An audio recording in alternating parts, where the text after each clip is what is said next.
I know this is scuffed, but they're not using draft lol, so my overlay isn't working for this right now. Yeah, what's good, Pro? What's good, my guy?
Bum ba-dum ba-bum bum ba-dum bum bum. Is that the next song? I feel like I should know this playlist pretty well. Yeah. Bum bum ba-dum ba-dum ba-dum ba-dum bum bum ba-dum ba-dum ba-dum ba-bum bum. You see, I wouldn't have been able to tell you that before the end of that song. Once I hear the end of that song, I know what's gonna play next.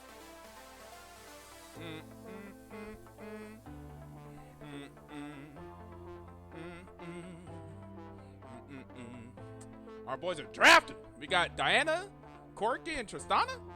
We got one of them going mid. Who we got mid?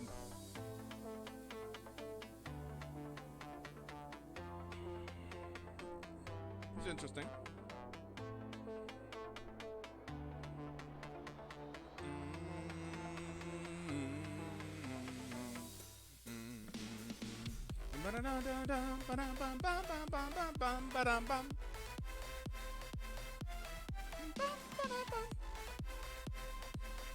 Where's my champ select music?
We drafted Camille Tom.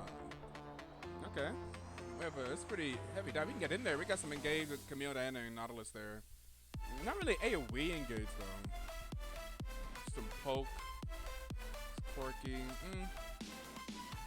Scaling. Tristana. I think Tristana Nautilus is always a fun bot lane. Could be aggressive down there. Ooh. I don't know. Poppy's a pretty good pick into our team though. Right? Poppy's good against Camille. Nautilus, I think, will bounce up against Poppy's actually good at. Poppy's really good into our team.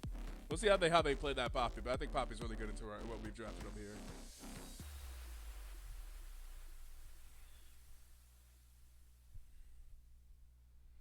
Cast this ARAM game. LOL.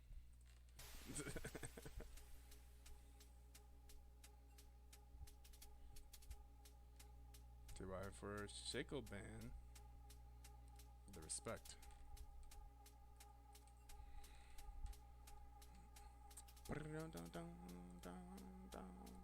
Oh no, I can't let this song play out. I'm gonna get too hyped. Let's get into our champ select music.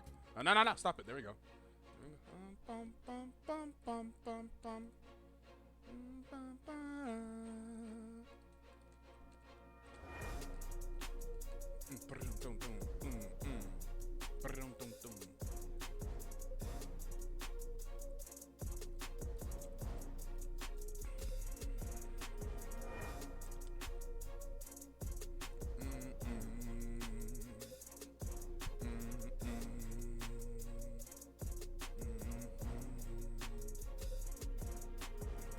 Yeah, that's up for you. Hashtag yup. Yup.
This game never happening?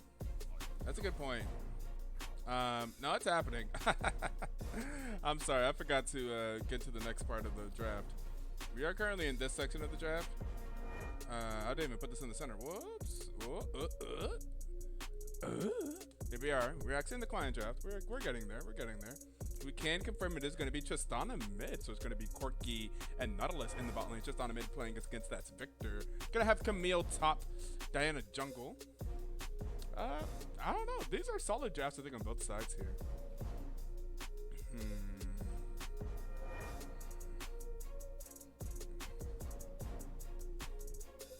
The blue team draft looks better.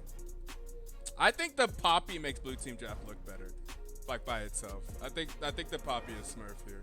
Picked in B4, blue 4 round. They picked the Poppy. We picked Camille, knowing that they had a Poppy, but also knowing that Poppy wasn't top because Aatrox was already picked. So maybe you picked the Camille into the Aatrox. We don't have a lot in terms of tank on the side of BTL. It's kind of just the Nautilus. Nautilus I don't think is going to be as tanky as Poppy. And then Aatrox is going to be tankier than Camille. I mean, Diana, I think, has been building tanky this recently. So Maybe if Diana ends up being a little bit of tanky here. But Diana's going to be our engage. I mean, if we don't end up ahead, I think we could have difficult times. And the scaling, I don't know, scaling's a little bit rough. We have just AD scale. I think Vector and Jinx are the biggest scalers in this game. So I think them having the two biggest scalers in this game, I think is going to be potentially difficult against the late game. But it's not the BTL draft is garbage. I mean, if they engage with Poppy not being there, then they have a pretty good job. I mean, like, Poppy can really only stop one dash. There's a lot of dashes. Like maybe the Nautilus hook doesn't necessarily get all the way to the target, but at least you get towards Poppy. And then after, if they can play, so after Poppy, you know, uses her barrier on one dash and the other people can engage, but it's going to be a little bit tough. We'll see how the Poppy play. I think a lot of this is see how Poppy plays to stop BTL from engaging and being super aggressive. But I think they have a team that can play super aggressive. And I think we'll see how the Poppy plays it. And that's my thoughts right now, at least. So we'll see. Boom, boom, boom, boom. Now we can play that song that I almost wanted to, that we started to play earlier. Let's play that. I'm not very good at the transitions. I'm sure I could like try to make one song go down slowly or make the other song come up, but I don't do that shit. So that's what we got right now. So we're just gonna listen to this.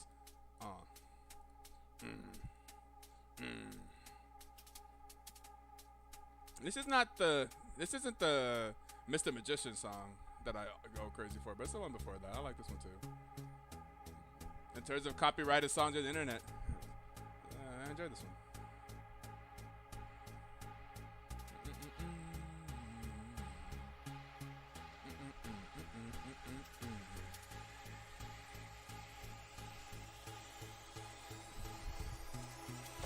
I'm reaching out, 'cause I cannot fight this feeling anymore. Feels like I should run away.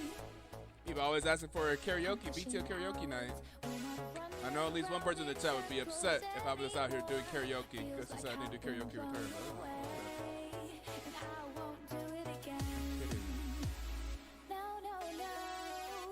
I'm hoping you're too busy to be hearing what I'm saying. I won't do it again.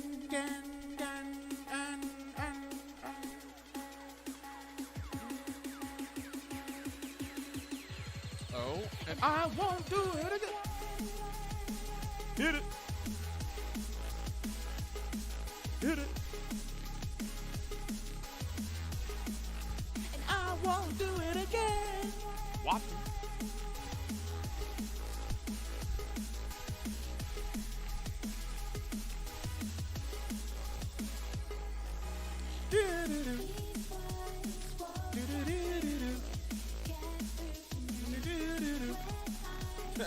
You got the dances.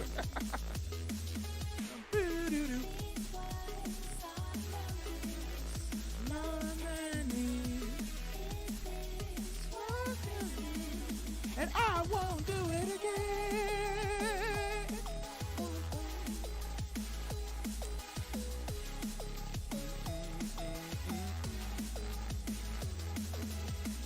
Ooh, I did not update the name on this next graphic at all. Hold up. Wait a second. Ah. Okay.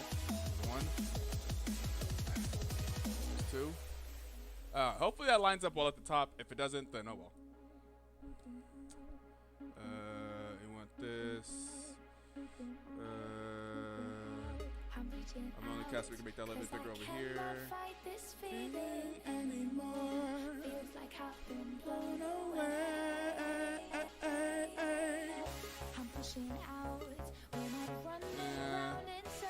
So what we're hoping, so last time on this overlay, the things at the top that I used to put the score on were covering a bit of the top of the spectator client because they added some more information at that top bar.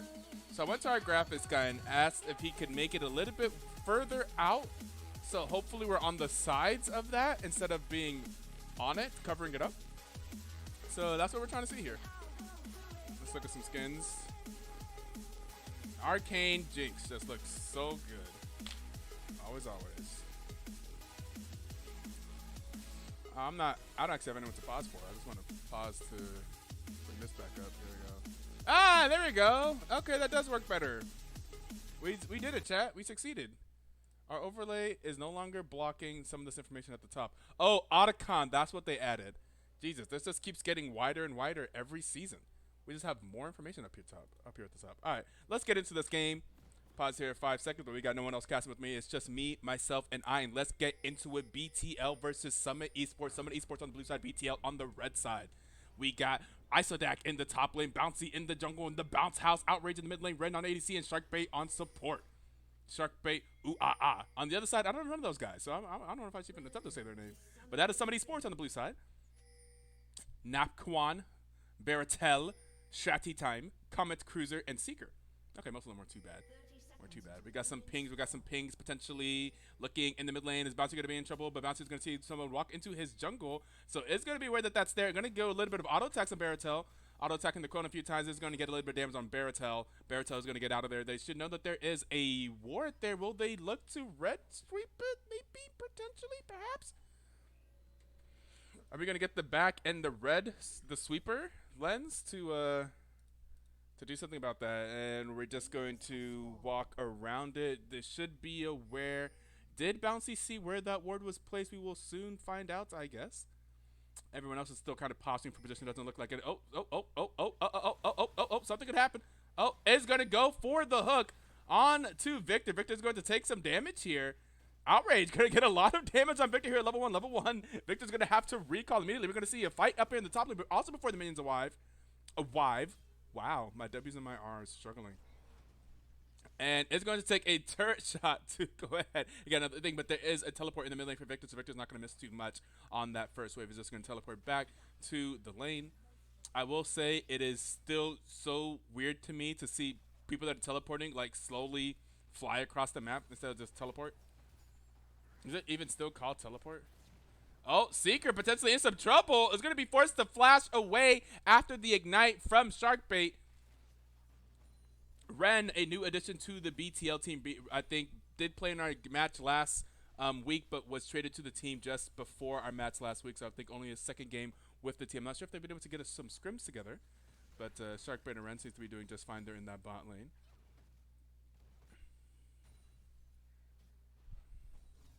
I believe on the season so far, this is season week, what are we, week 5? Week 5, 7, 4 games. I think BTL's 2-2. I think Summit is 1-3. I can confirm that though. Standings, BTL, 3-2. Oh, is this week 6? Am I just, this week 6? This is week 6. Is my title wrong? Yeah, my title's wrong. Whoops, week 6. Yikes. Haha, JK. You didn't see that. Alright, so this is week 6. BTL is 3-2. Summit is 1-4. So, you know, in theory, BTL is the odds-on favorite this game if we were betting. If we were on the Sporting Book app, this was Prize Picks. Oh my god. Outrage is going to take that slump. It's going to be very aggressive there. Future damage onto Victor, but Victor looking pretty, I think, here. Doing perfectly fine. Only down 3 CS.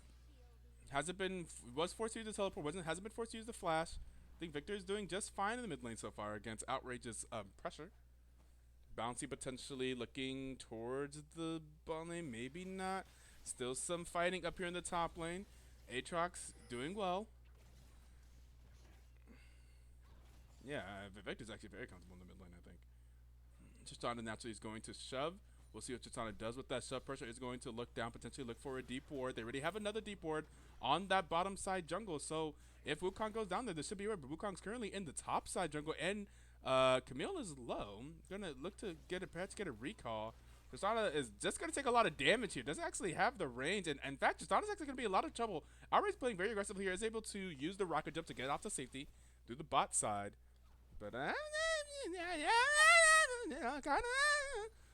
kind of playing with fire there. The Wukong's still in the area. Outrage can get out of there. I'm going to see a recon in the top lane from Aatrox. Actually, no, it's a psych. It's a JK. Say psych right now. Oh, Isodak. Potentially in trouble. Is going to be able to use the hook shot, I believe is what it's called, and get out of there. And we have a teleport from Chitana. I swear that's just so weird, man. I think that is so strange. Oh, and there's our first blood. And I look down at my phone, and right there, then and now, we get the first blood out of Tristana. Tristana jumping onto the Victor as soon as she gets back to the lane. And that's going to be first blood for BTL. Okay, woo, hype. And there are some potential low health bars down here in the bot lane. But, you know, it is difficult to engage onto a Poppy, but Sharkbait is going to go for it. Sharkbait, and that is not going to do anything. Seeker is going to go down low. Now they're going for the other one. There are the barriers. Comet Cruiser looking for something. Baratelle is here as well, though. Sharkbait maybe a little bit too deep. Now that Baratelle is here, can we get the hook out? Oh, there's the hook. There's the flash from Baratelle. Sharkbait potentially in trouble. I think it's going to go down to the Wukong. Wukong's going to get rooted, and Diana's on her way down, but it's not going to get there in time. And Corki was too low to really, truly help.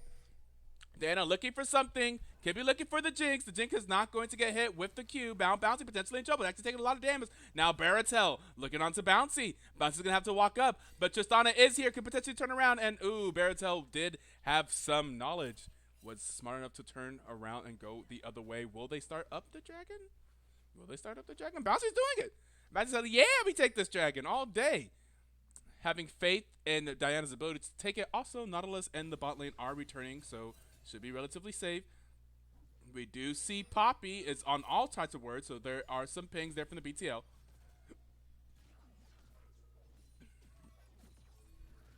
Ooh.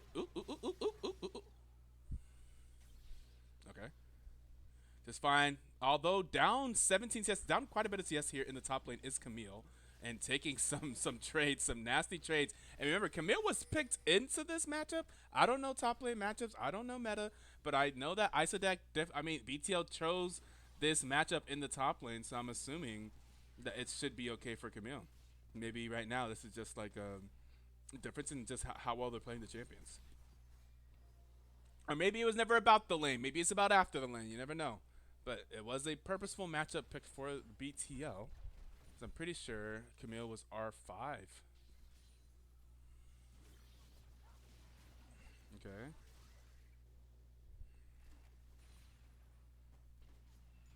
The Void Grab's going to the blue team. And I guess these days you have to face into the feats. The feats that give you the upgraded boots and everything like that. And I think it's 1-1 so far in the Monster Hunter. I do not know really the rest of the feats. I wish there was a way for me to check while in game, like if I hit tab or something, but no, it doesn't do shit. Tab just makes that go. I didn't hit tab. Hold up, there we go. Okay. Oh, that just got rid of everything. I just fucked everything up. Okay, here we go. Oh, and they're going for it in the bot lane again. Comet Cruiser getting low. The auto attacks. Oh, but Ren getting low. Ren is just gonna get beat up by Seeker. Oh, but there is the hook from Sharkbait. Hoo-ha-ha, and they're gonna get the kill. And the bot lane is going to go over to Corki. Corki now 2-0 in the bot lane. BTL getting a little bit of lead. Now Tristana looking for a potential to go onto Victor yet again. And doing a lot of damage. That's a lot of damage. And Comet Cruiser stayed. What?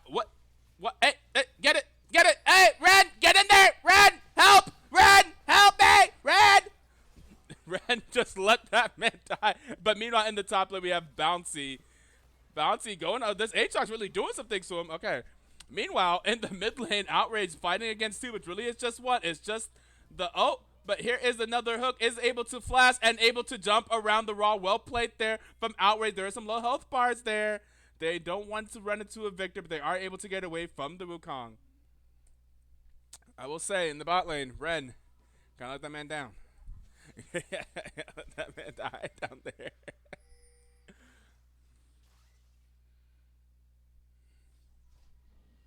Is there anything else missing on my screen that's typically there? Why do I feel like there's something else missing?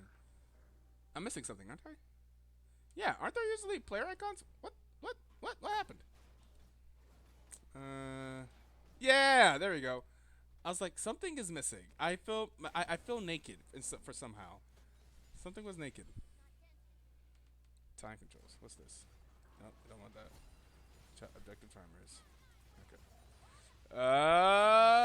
Another engage in the bot lane. Another win for the BTL. And it's a killing spree for our Corki. I'm sorry, y'all. I'm messing everything up. There we go. Seeker. Sharkbait. Going in there. It's going to get pushed into the tower, but no worries. Tristana potentially roaming down. We do have a ward to clear. It's going to get cleared by Sharkbait. Will they go for this tower dive? They did fail this last time. Oh, but Seeker's going to come to them. Going to come to them and take an auto attack from Ren, take a little bit more damage. The Corki getting very strong now, 3-0 in this lane. Is a little bit low. May have to back out here soon. Going to have to be careful. They did already send the Jigsaw. Oh, my God. Sharkbait is in there. But they're taking a lot of damage from Jigs. Jigs was waiting for that. Oh, there goes the zap. There's the flash forward. Jigs sending out rockets. Sharkbait's going to flash as well. Oh, my God. Sharkbait. Sharkbait going for another hook. That man's on a rampage.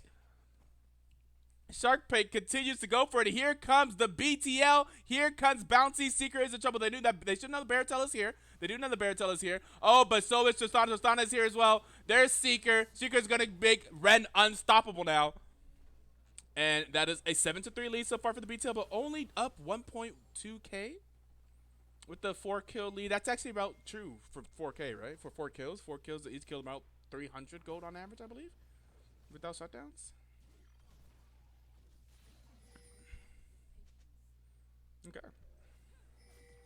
But that helped BTL get some control of the bottom side of the map. If I had to guess, I would guess that we're down in money up here in the top side. And here comes Sharkbait! Sharkbait looking for the hook here. Aatrox going to try to, was able to use the dash to avoid it. Tristana able to jump out before getting slammed to the wall by Seeker. Both the solo lanes narrowly avoiding a gank there. Sharkbait running into Seeker. Yes, running into Seeker. Dragon has spawned. Diana is here. There is the hook.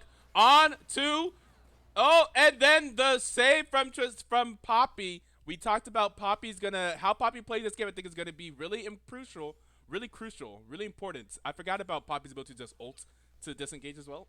But yeah, Poppy is gonna be able to probably save a lot of people this game doing stuff like that. There is Ren. They're getting engaged on by Baratel. Baratel should have ulti available. Maybe there is the ultimate from Jinx, and that's gonna be a shutdown going over to Baratel. That's a very big shutdown. That's a 5-kill shutdown there. That shutdown gave 344 bonus go to Wukong, so Wukong is very happy to take that. Now Wukong 3 and 4, 75% kill participation and kill having actually for Baratel for Summit. And Jinx actually has 100% KP and just has been involved in everything. But yeah, that Wukong is looking pretty nasty. Pretty nasty. That could be a problem for BTL. We'll see how they end up dealing with that. They are very aware of where Bouncy is right now. And I don't think Bouncy can actually... Bouncy's in trouble. Bouncy's in trouble. It was going to force the flash over the wall. Should be able to be out now. Now see, what's in trouble? Now Corki and Jinx are soloing against each other as the rest of the team's kind of posture around. Oh, this could be a potential trouble for Outrage. Outrage is going to be in trouble. He's going to be forced to ult Baratel away, but that's a lot of damage coming out from Wukong. Wukong just doing disgusting amounts of damage to Outrage right there. I'm going to have to watch out. 21.2K. They're up 3 kills, but down 100, about even on the gold. Although they're up on the kills, and this is not looking good for Ren. And now is waiting for the Poppy thing. Is going to get taken out. Ren is killed yet again. There is a big engage there, and huge. We need more people to get in here. That's a rampage. We don't have enough numbers. That's a double kill for the, and now Outrage is here. Outrage is going to have to clean up this fight. Outrage is going to have to find some kills here. Oh, but now Outrage is in a tough 1v2, 1v3, and that ended up just being more kills. We lost 4 and gained 1 or 2? Gained 2. I think we lost 4, gained 2, and that ended up being a lost team fight for the BTL, and now they're only up 1 kill, but down about a K. About 1.5K, I think. If I can math. You know, you see the numbers up there. You can do it yourself. I don't have to tell you. And that is going to be the second drink of the game going over to Summit. I think that gives them 2 of the bounties for the Monster Hunter.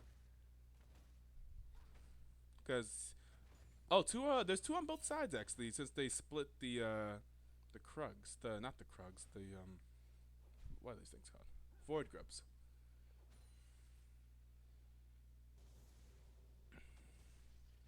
Some explosive fighting, and we see how these fights can potentially not go BTL's way.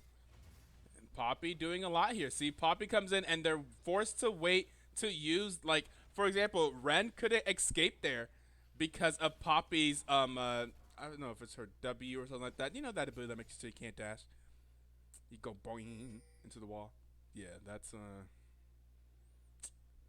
forces people to have to stay in bad situations whenever Poppy engages. So just well played so far by the Poppy. Like I said, I think Poppy's playing this was going to be big, and Camille is just drastically down here in the top side. It's just really struggling versus Aatrox. I'm wondering why they chose this matchup B5 to have the struggle, and Seeker is going to flash out. We'll see. There's flashes from both of them. So the BTL bot lane is still stronger, and there's the hook from Sharkbait to kill Seeker. Now Barato's in the top side. Do they win this 2v2? I think not. I think not, and I think that they don't think so either. And there is the engage from Baratel. Will they be able to get out of this? Bouncy is, it looks like they will live, but they aren't feeling fantastic about it. Here is engage from Victor. Victor scaling. Sound seems to be pretty confident versus Tristana. Tristana going to have to ult Victor away and flash away. Yeah, Victor looking pretty good right now against the Tristana. Tristana, who is aggressive early in this lane, does not seem to have the advantage in that fight anymore. Although Tristana still has slightly more money. We can see that there's a gold discrepancy in the top side. Aatrox ahead about a K, and the Wukong is ahead about 1.7K right now. But yeah, about a K and a half. And once again, Tristana is teleporting and engaging onto Victor, and Victor is dead. We saw that earlier in the game. Tristana backing up, and as soon as she gets back into the lane, immediately goes onto Victor. Victor did not learn that lesson the first time and just dies to it again. Tristana now 3-0. But with going that collector right now, just not the strongest right at the moment compared to Victor.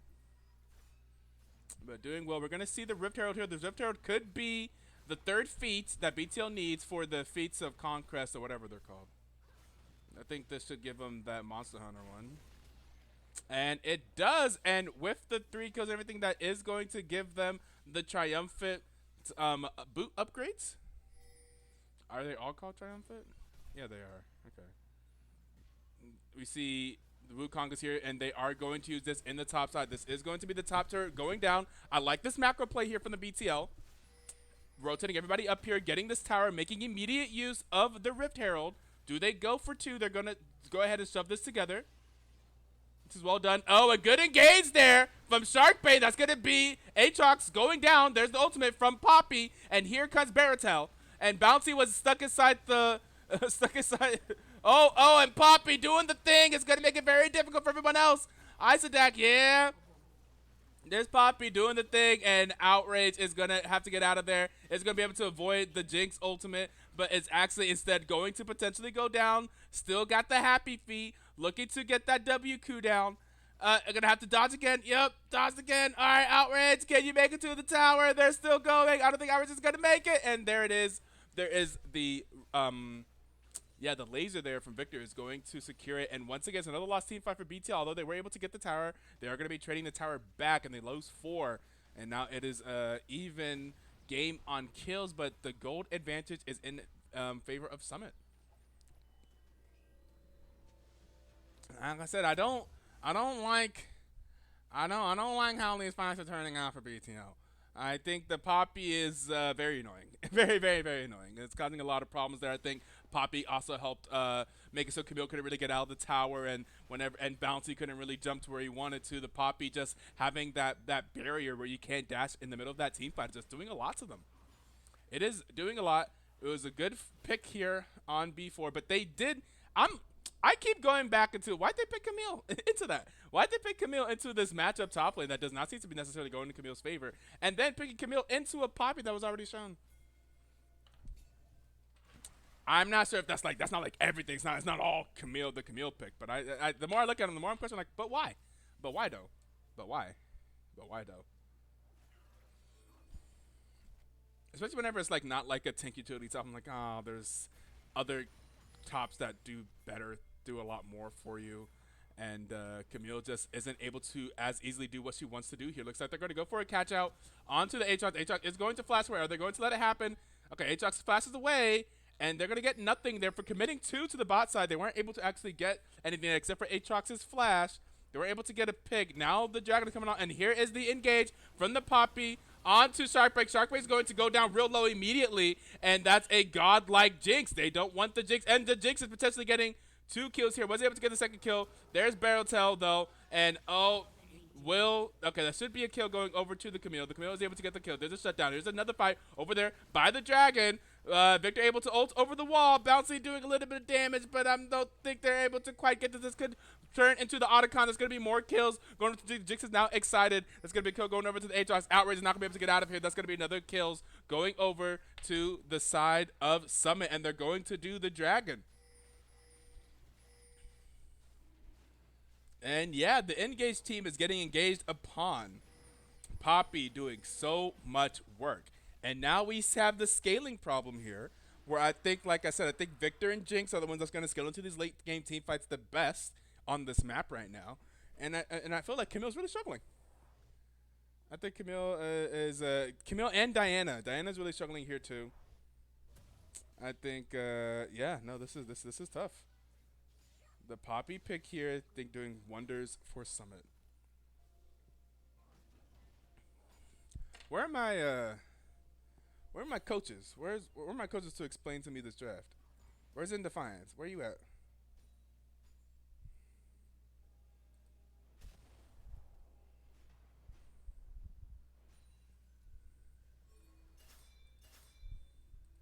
Or Rohit or UBC, none of y'all?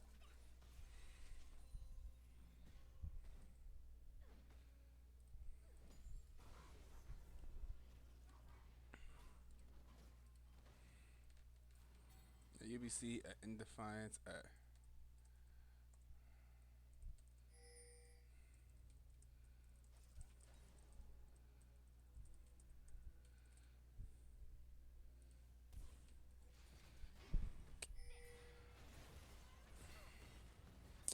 Poppy doing work to Outrage, yo.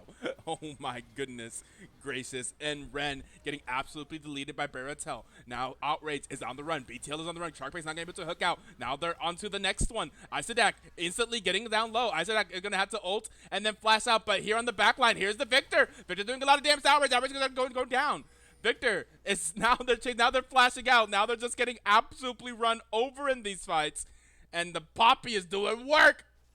She's doing work, man. And it's going to be the Adcon now going over to the side of Summit. Doesn't look like BT will be able to contest.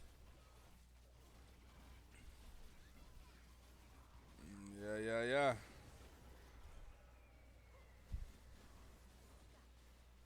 It's a rough one indeed.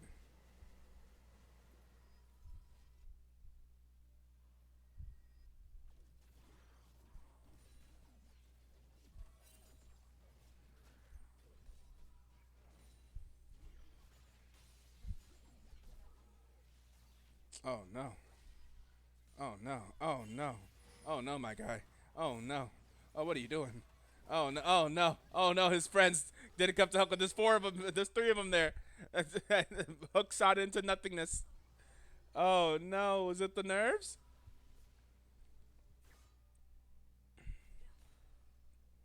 It's a rough game 1 here for BTL, but they can bounce back, I believe. We'll see what the coaching staff has in preparation for them.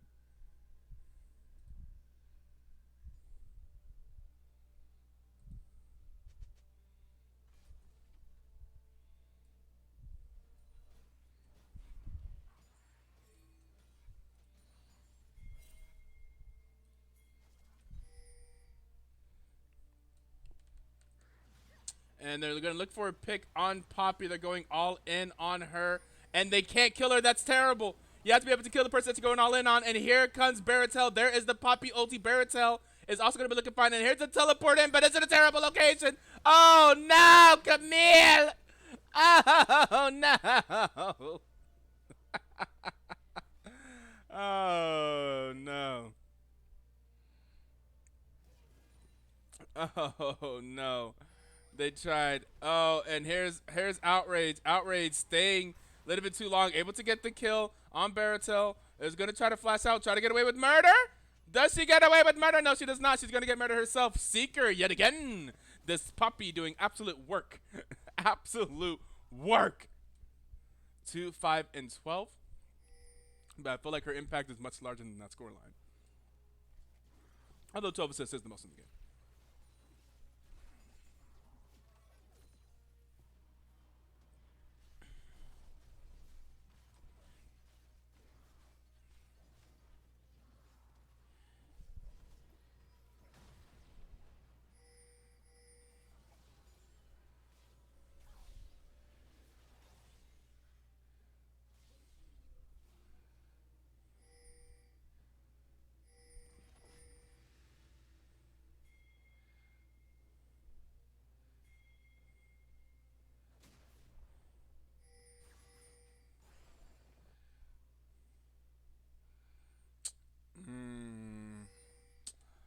There is a dragon spawn, and this will be the third dragon. Let's put them on soul points for summit. Aatrox up here in the top side, able to put down a ward. Are they going to chase out the Aatrox? I don't think they ever catch him. And they do not. And they're going to lose the Infernal Drake. They're trying to clear vision for Baron, but they did not clear the ward that is actually in the Baron pit. Poppy is engaging onto Nautilus. Does not seem to actually do anything. I don't think they actually succeeded in doing anything here. They weren't able to clear the vision in the Baron. Now they lost the dragon. Now they're on the run. They're going to get pushed out away from this Baron pit area. And I'm not sure what the plan here. What was the plot? What was the plot there for BTL? You have to do something whenever they're taking an objective. You have to do something with that time. They chased after Aatrox, didn't get the kill or anything, and weren't able to clear the vision either. A little bit of a misplay, I think, from the BTL squad. They're in a tough situation here, down 4K at 26 minutes, down 8 kills. They started off with the kill lead. And yeah, we talked about this comp is definitely going to scale into the side. Poppy putting absolute work. Whoever said the Poppy value was insane, yes, very true. I said that both of these comps are playable, and I did think that, but it's very, very difficult. Ready to blast a stream from Mad to OMG with Nesna.com. Nah, I'm good actually. I don't think I want OMG. What if would I really want someone to pop into my stream and just immediately go, oh my god? I feel like that means something terrible is happening. But anyways, thank you. We'll go ahead and hit you with that, though, for your presence.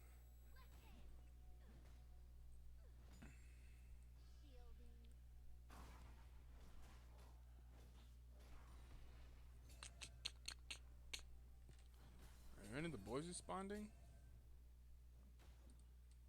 Wanting to help with the cast? No, none of them. I imagine they're watching the game. I imagine they're, that's what I'm saying. I imagine they're already watching the game. They just come watch the game with me.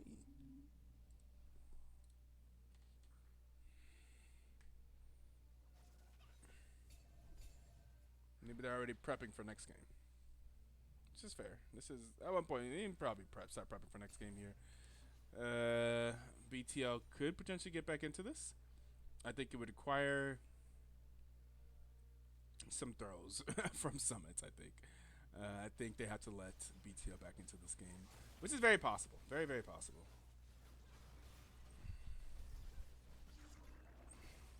They could lose this Baron to like a steal or something. It's not impossible. Poppy should be able to stop this, though. Poppy should stop that. And, yeah, Poppy just sends Diana home. And there is nothing. That teleport wasn't even worth it. They're going to end up losing Sharkbait as well. And, yeah, Poppy, yet again. Poppy's doing that work. Poppy's doing that work. Yeah, it was always going to be difficult to get that still into Poppy. And Poppy just sends a bouncy run. Bouncing. Tristana on the split push, not a terrible idea. Tristana should have pretty good split push potential that could get you some objective. Bouncy, get back into the game a little bit. Bouncy is potentially getting caught out here and is fighting. Bouncy's 100% caught out here. It's going to flash over to Ice Attack, but Bouncy I think it's in trouble. We'll see if Tristana is able to do this 1v1. That could also really help them a little bit. Tristana putting in some work and in fact does get the shutdown against Victor. A good play down there in the bot lane to get the shutdown on Victor and to get the tower as well. Tristana looking pretty good. Tristana's also, you know, they got some late game potential over here. They're not slouches in the late game. In terms of like team fighting, I felt like the Jinx and the Victor are going to put in a lot of work, and I think they definitely did. They're going for the towers on the Nexus. Here is the engage, and Jinx is down. And if there was ways to get into the thing, just let everybody die, and then took an extra turret shot. And there's some killing sprees. I think everybody. And meanwhile, wait, Tristana isn't even here. Meanwhile, hey, Hey, hey, hey, hey, hey. Meanwhile, just Chistana's in the base. Chistana's in the base. They're trying to recall, but they're going to stop him. They're trying to recall, and they're stopping him. Here's the ultimate. Here's the ultimate. Oh, missed the ultimate. And Chistana's getting a Nexus Tower. Chistana got a Nexus Tower. And we kept ours. Whoa, wait a second. Wait a second. Wait a second. Like I said, hey, the game is throwable still. Like, someone could make some mistakes and get BTL back into this game. And they just got a lot there. They just got a lot there. There is a dragon spawning in 30 seconds. They're going to be the first ones over to the dragon pit as well. They're going to get this. They're going to be able to clear some vision. And they'll be able to stop the soul point, the soul. And, yeah, that was huge. That felt undeserved. I don't know. That was crazy. Bouncy immediately deleting the Jinx in that fight. Tristana did do a good job there mechanically fighting that 1v1 against the Victor. And Poppy left. I imagine there'll be a pause. A pause? A pause-a-roo? A pause? We're not going to pause? A pause?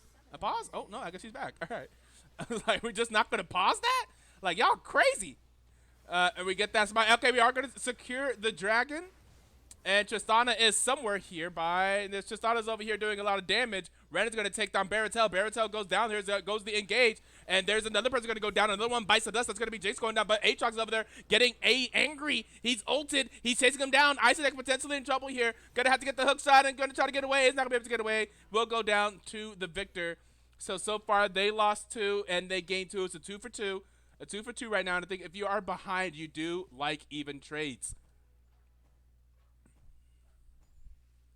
Okay. 2 for 2, and if you're the BTL, you'll take that.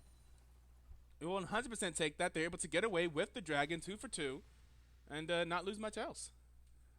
And I think some of their scalers getting into the game. Corky's feeling pretty good now. Over here at 3 items, Tristana's feeling real good. We saw that down in bot lane. They're feeling pretty good. In terms of gold, we have the most gold. Actually, yeah, both of them are about comparable to their lane partners. Tristana is up here in the top side. Tristana wants everything. I want it all. Like Kendrick Lamar said, Tristana wants it all. Want all the smoke. And it's really going into that. We see Poppy coming up here to the top side, I guess getting some type of vision or something. She just running up there and getting some vision. We're going to get the red buff. And yeah, we see the gold is comparable. The gold is also comparable in the top side. So BTL only has brought it to within 1K. They were down like 4K, 5K at some point, I think. So making this game more competitive now. And the next major buff spawning will be in 2 minutes. We have about 2 minutes without a major neutral objective on the map. So there will be some time.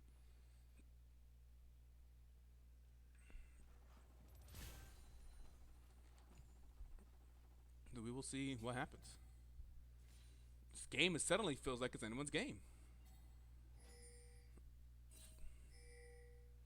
May have experienced a mighty throw. But it is not over. I think they are still in the driver's seat. I think in most normal team fights, they still have the advantage, them being Summit. So let's see what happens here. Oh no, they have a death bush. Oh, a death bush. It's shark bait in the death bush being forced to ult away, and Outrage gets just blown up. Oh no, shark bait is going to get hit with the zap. Shark bait's going to go down too. They lose 2 for nothing. They get nothing for it. They have Camille down in the bot lane. Doesn't actually get anything. That inhibitor is going to be respawning soon. The dragon's spawning in 50 seconds. They're going to be able to get a big push here. As long as they don't mess it up. That could be a lot for Summit. Summit gets 2 big picks here. The death bush, baby, it always works.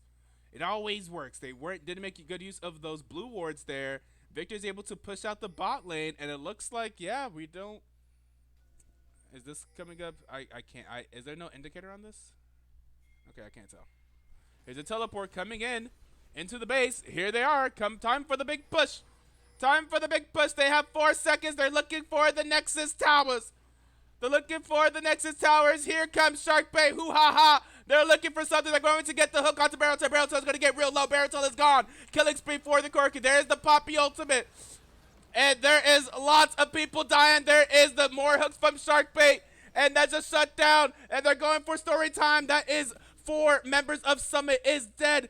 And there goes another one. That's an ace. An ace for the BTO. They're able to defend their base. And they're running it down. They're running. They're running. They're going to go to the bot lane. They have one super minion there. They have an inhibitor to take. I think they're going to go for the bot lane. Maybe they're going to split. So it's going to go down mid. So it's going to go for the bot lane. See what they can get. They have 14 seconds. There's a teleport coming in. Oh, they're going for it. Oh, there's only one Nexus Tower left. Oh, there's only one Nexus Tower. All right, can they go for it? It's just the one Nexus Tower. This looks weird. Why does this not look destroyed? Oh, they're going for it. Oh, they're going for it. Poppy's trying. Oh, they're doing it. Oh, they're attacking the Nexus. Go to the Nexus. Go for the Nexus. Go for the Nexus. And they got it. And BTL's going to win game one. That's crazy. They don't deserve that. They didn't deserve that. Oh, man. Summit just tried to force the win a little bit too hard. And BTL ends up coming back and winning it. Oh, what? That was crazy.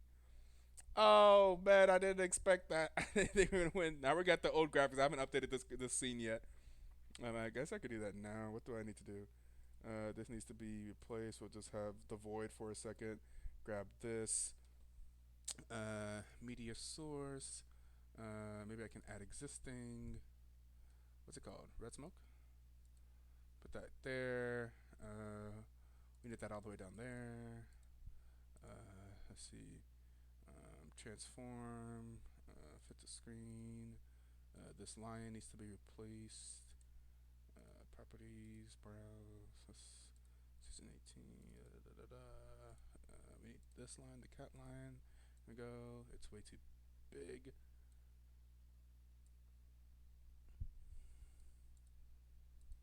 Yeah, there we go. That's better. What a game! True, what a game. That was crazy. That was crazy. The most damage in the game being done by Jinx. Yep, not too terribly surprising. Jinx was doing absolute work in that one, then followed up with the Corki and the Tristana. Corki and Tristana doing a lot of work there. Bouncy ended up coming back. 25,000 from the Wukong as well. And yeah, the Wukong was a big problem, but yeah, I don't know. That's crazy. Like I said, I felt like Summit had to throw that game for BTL to win, and well, throws were thrown. They threw the pitch, and BTL knocked it out the park. Like, we will actually take this opportunity that you've given us to win this game. Thank you. Thank you. And that's what happened. I think really well played there by the Tristana. I think the Tristana push in the bot lane was huge, as well as leading to the getting the inhibitor, breaking the base and getting the inhibitor in the bot lane, giving them opportunity to win that whenever they actually got another fight, another push into the base that they were able to win. And yeah. Well played. So moving on to game number 2, we'll see if how BTL does that, see how the draft goes and everything. We'll see if I can maybe get one of those people that are helping draft for the team join me in the booth maybe, but we'll be back after like a little bit of time. Yeah, we'll see y'all.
Oh shit, it's the song! Mr. Magician! It's contagious. Tell me, do you feel it too? Mr. Magician, tricking me to loving you. Turning pages, looking for something new. But the rain is stopping me from pulling through. I'm gonna take a deep breath, cut the loving in two. Cause I'm needing nothing, coming straight there from you. I'm gonna take a deep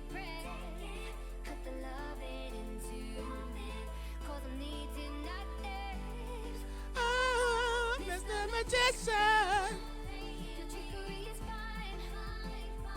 Mr. Magician.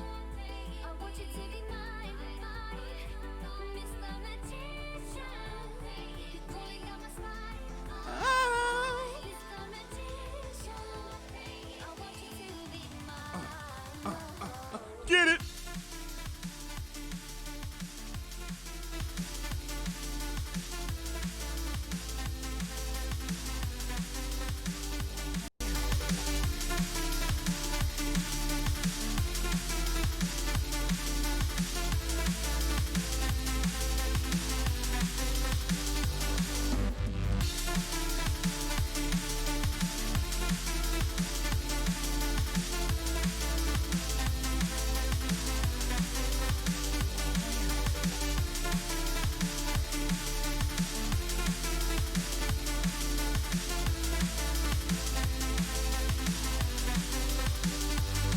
It's tradition for you to fall in love with me. I had a vision, one that you could never see. Hearing voices, tell me do you hear them too? So many choices, they're telling me what to do. No, I'm gonna take a deep breath, cut the loving into it, 'cause I'm needing that day, coming straight there from you. I'm gonna take a deep breath, cut the loving into it, 'cause I'm needing that day. Oh, Mr. Magician, your trickery is fine. Mr. Magician, I want you to be mine. Mr. Magician, you're pulling down my spine. Mr. Magician, I want you to be mine. Oh. I've been singing this like the whole time. That's fine.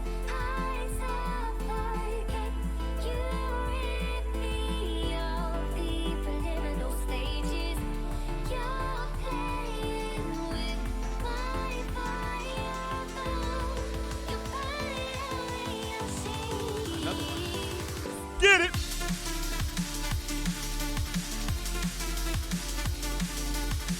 Headbanging. Yeah. Ah, ah, ah.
Do I know what song plays after this?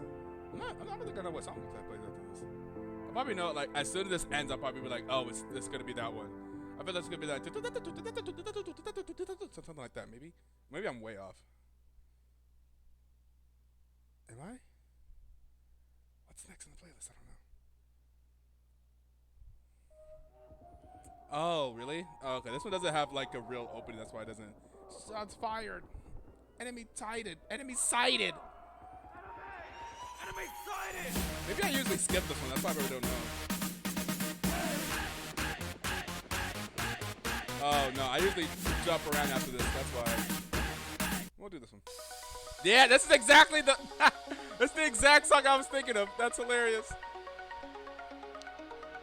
Do do do do do do do do do do do do do do do do do do.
stuff so feel good.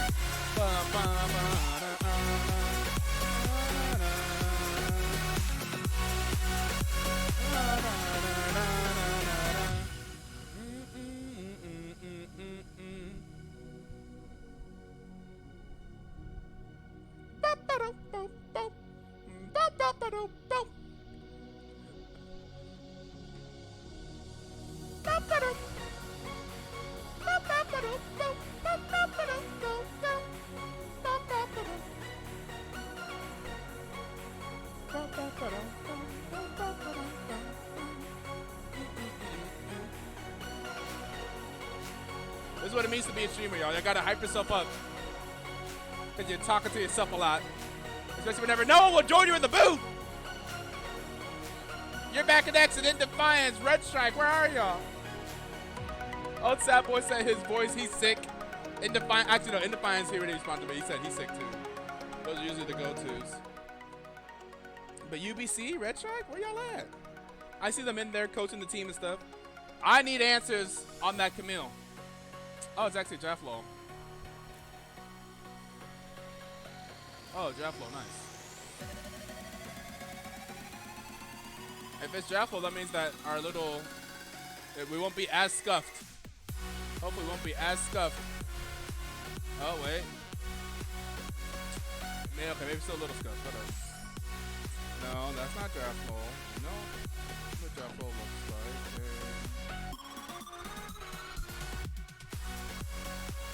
What? Hello? It's not working. Draft low.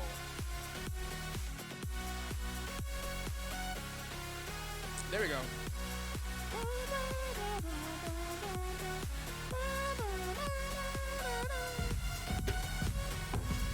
Okay, here we go. Here's the transition. Yeah. Yep. Okay. Uh-huh.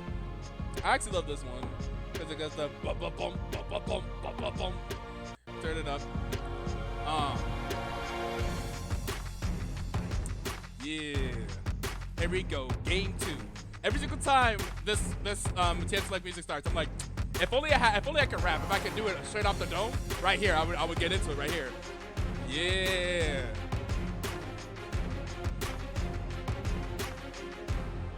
We're still banning the Seiko. Here we go. Ban the Twitch, ban the Lulu, ban the Seiko, ban the...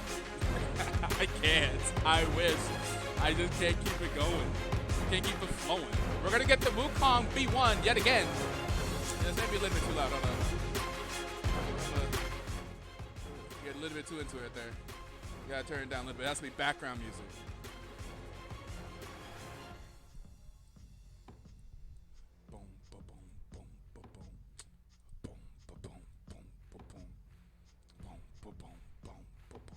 Okay.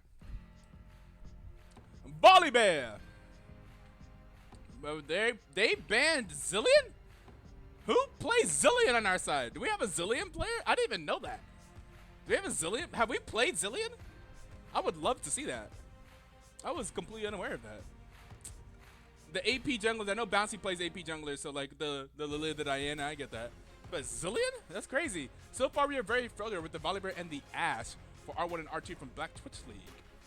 I'm assuming that is jungle and ADC, but we don't know yet. It could be Volibear top. It could be a flex. We don't see Volibear top much these days, but it's not like he couldn't play top. Volibear is an interesting AP, can play everywhere, man. I'm never getting that champ. You already know. Uh-oh. Me too. That champ. Delilia. And they're picking the Tristana this time. Tristana did work for BTL. So I understand why Summit would not want to give it over. Outraze did a fantastic job on that champion. And it's not just her laning or her damage in the team fights. Also her ability to push that lane and take those structures bot lane was huge for the BTL. I think that was a large part of what's enabled them to actually make that comeback victory. So that was big. Boom, boom, boom, bottom. Boom, bottom. There we go.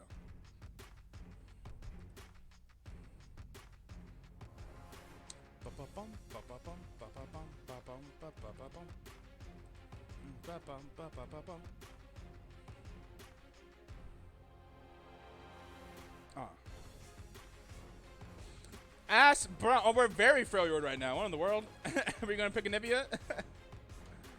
Volibear, Ash Brom so far for the BTL. Gwen, Wukong, Tristana. So, assuming that is Gwen in the top lane, since they have Wukong in the jungle, I mean, they both could be flexed though. Guangle's still a thing. But so far, it seems to be very, like BTS to be able to have a good pick top this time, I think.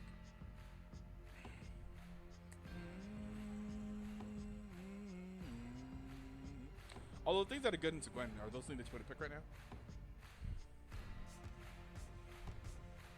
Nice. We'll see what they come up with. Garen. Is Garen one of those things that's good into Gwen, I guess? Are they just picking things that are good into they're banning things that are good into Gwen? I can see Garen being pretty good into Gwen.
The Tom Kench.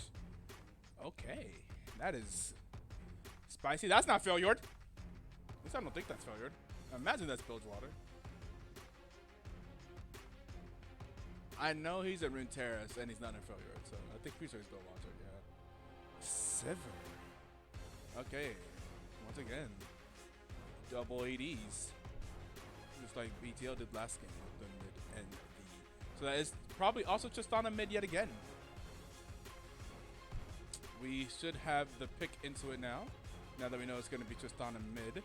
I think that's going to be Tom Kench top. We're going to see Sivir in the bot lane with the Thresh. Okay. I don't think they hate that. I don't think BTL bot lane hates that. I think Ash Brom, no, that's fine. Vladimir. Put the Vladimir into Tristana. Okay, I can see that. Alright. Or the Mel! Oh, Mel would be so interesting because I know almost nothing about what that champion does. Can you, Mel, reflect Tristana ulti and she gets sent back? How does that work? Okay. There's not like a bunch of things to send back. I guess you can send back Thresh hooks. But, I mean, I'm sure Mel has other strengths outside of just her reflect. But very interesting R5 here from BTL. We see the Mel pick. This will be my first time, I think, casting Mel or seeing Mel in a game that is on, in a stream that I'm, I guess, broadcasting. So this should be interesting, I think. So, alright. Mel R5 for BTL.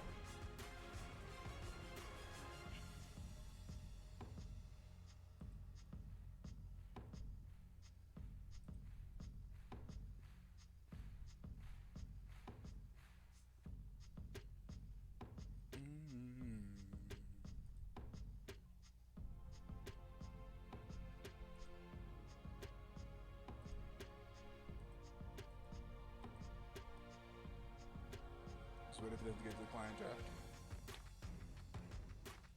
I need to find some more. I've been saying this a lot. I need to find some more non-copyrighted songs that I want to put into this playlist. And I always love looking for new champions like music.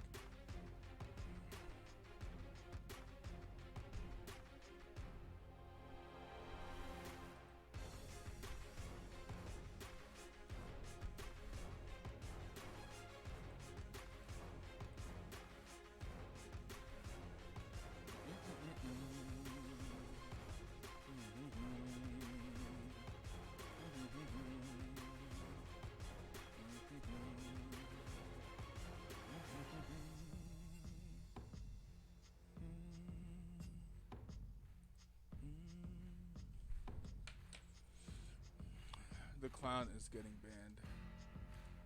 I can't wait for the skin, the meow skin.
Your chat's so empty. It's giving no signal vibes. Man, what the? These things, these bots are just rude now. What in the world?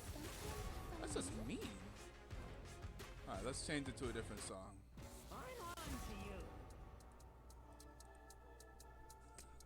Oh yeah. Worlds from Worlds 2024. I recommend skipping.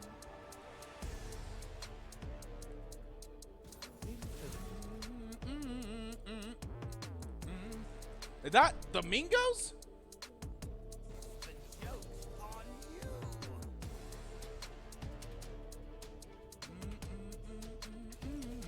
This is good one, but this is not. I feel like this is not nearly as hyper that I just listened to, so now it feels like I'm not ready. I'm not. Okay, let's. Okay, this starts up something. Make them believe is what it says. 2024 World's Champ Select. This better get into it. Hold up, let's hear it.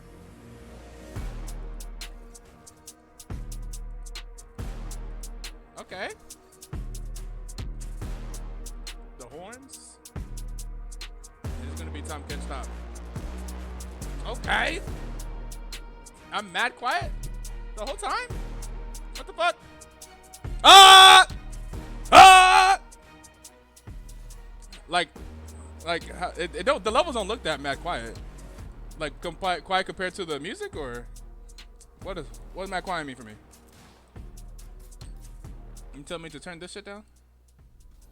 But I'm trying to listen to it. Really. Have I been mad quiet this whole time? Y'all say nothing? No, turn myself up. Turn me up, DJ. Turn my headphones up. Like this? I maxed myself out now. It just got better. Okay. Alright. Cool. There you go. Alright, cool. Thank you, DJ. Although he couldn't, DJ, the man, the myth, the legend, Mr. Old Sad Boy said he's a old sad sick boy, so he can't join right now. Tragic.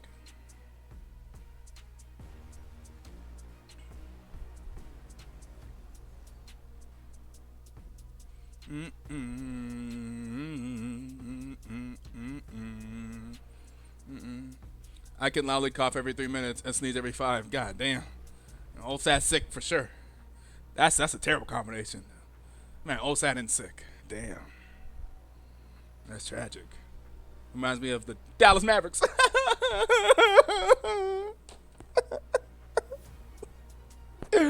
Oh, it's too real.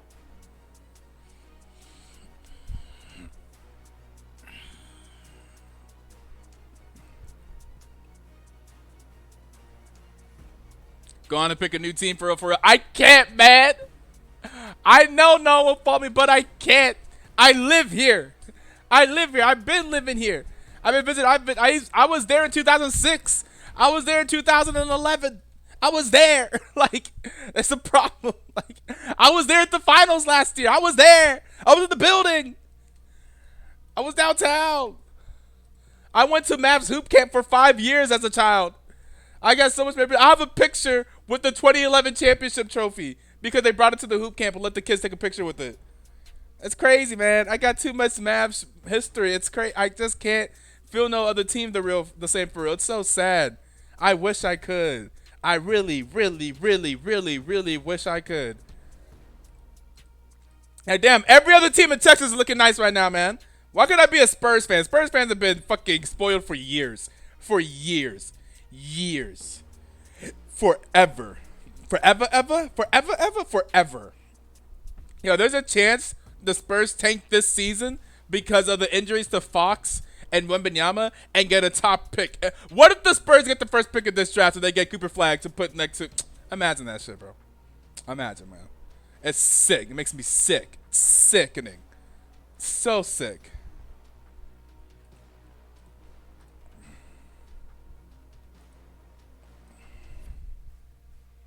It's just gonna, you know what? I'm just upset. I'm gonna just hit y'all with that 1 minute ad because I'm upset. We're gonna see you guys afterwards.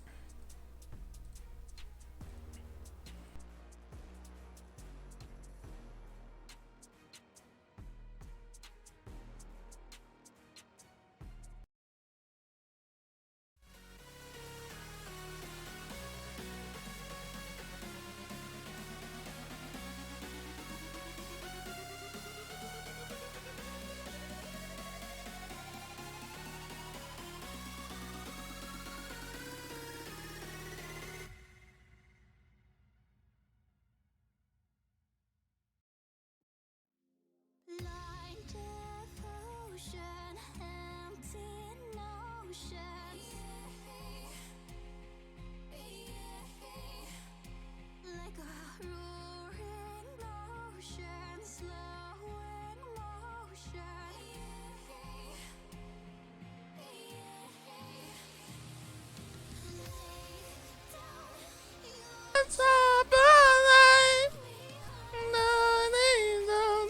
I don't know what the actual lyrics are. I know that one. Oh no! As we intertwine, of the universe. I know this the part hits. Yeah, yeah, yeah, yeah, yeah, yeah, yeah, yeah, yeah, yeah, yeah. This better be sick.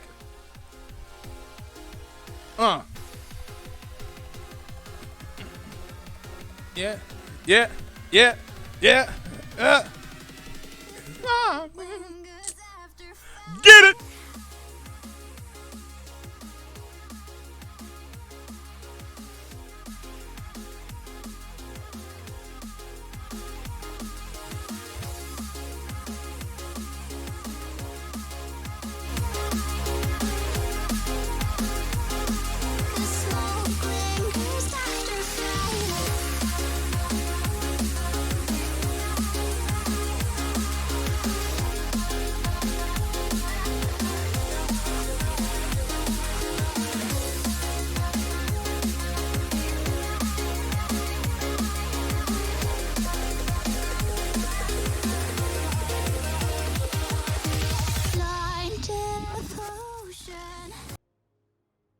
I hope that wasn't too loud for anybody. I do apologize for that if that was too loud for anybody. I know that I did kind of go a little bit too crazy, put that up a little bit too high.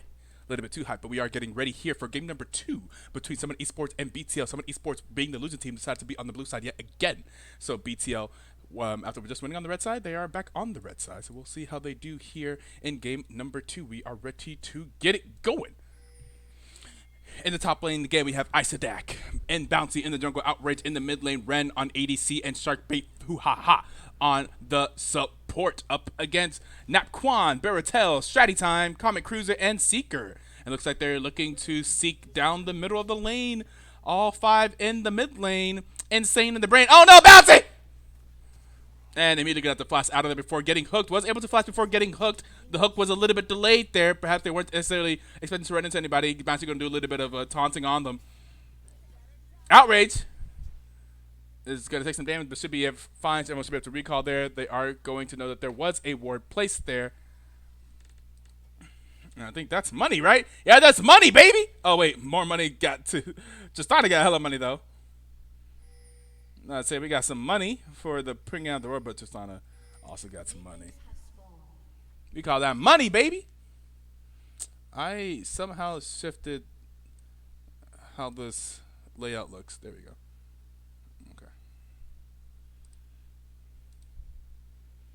Okay, into game number 2. This time I'm much happier with BTL's draft. Overall, I don't see an immediate problem where we had the Poppy that was just messing us up last time. I will say I don't necessarily. I mean, Tompkins is just a monster of a champion, anyways.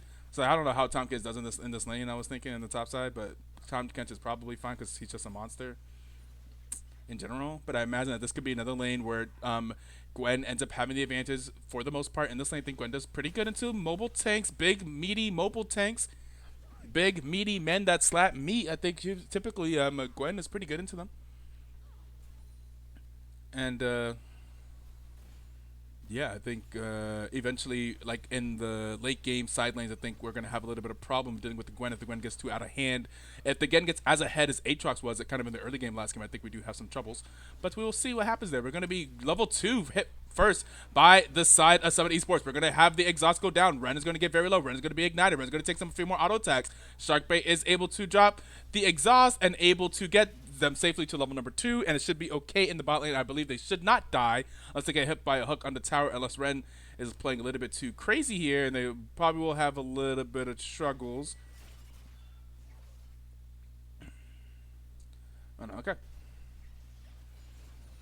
We have no jungle interference quite yet as they make it to their second half of the jungle. Look at both of them full clearing.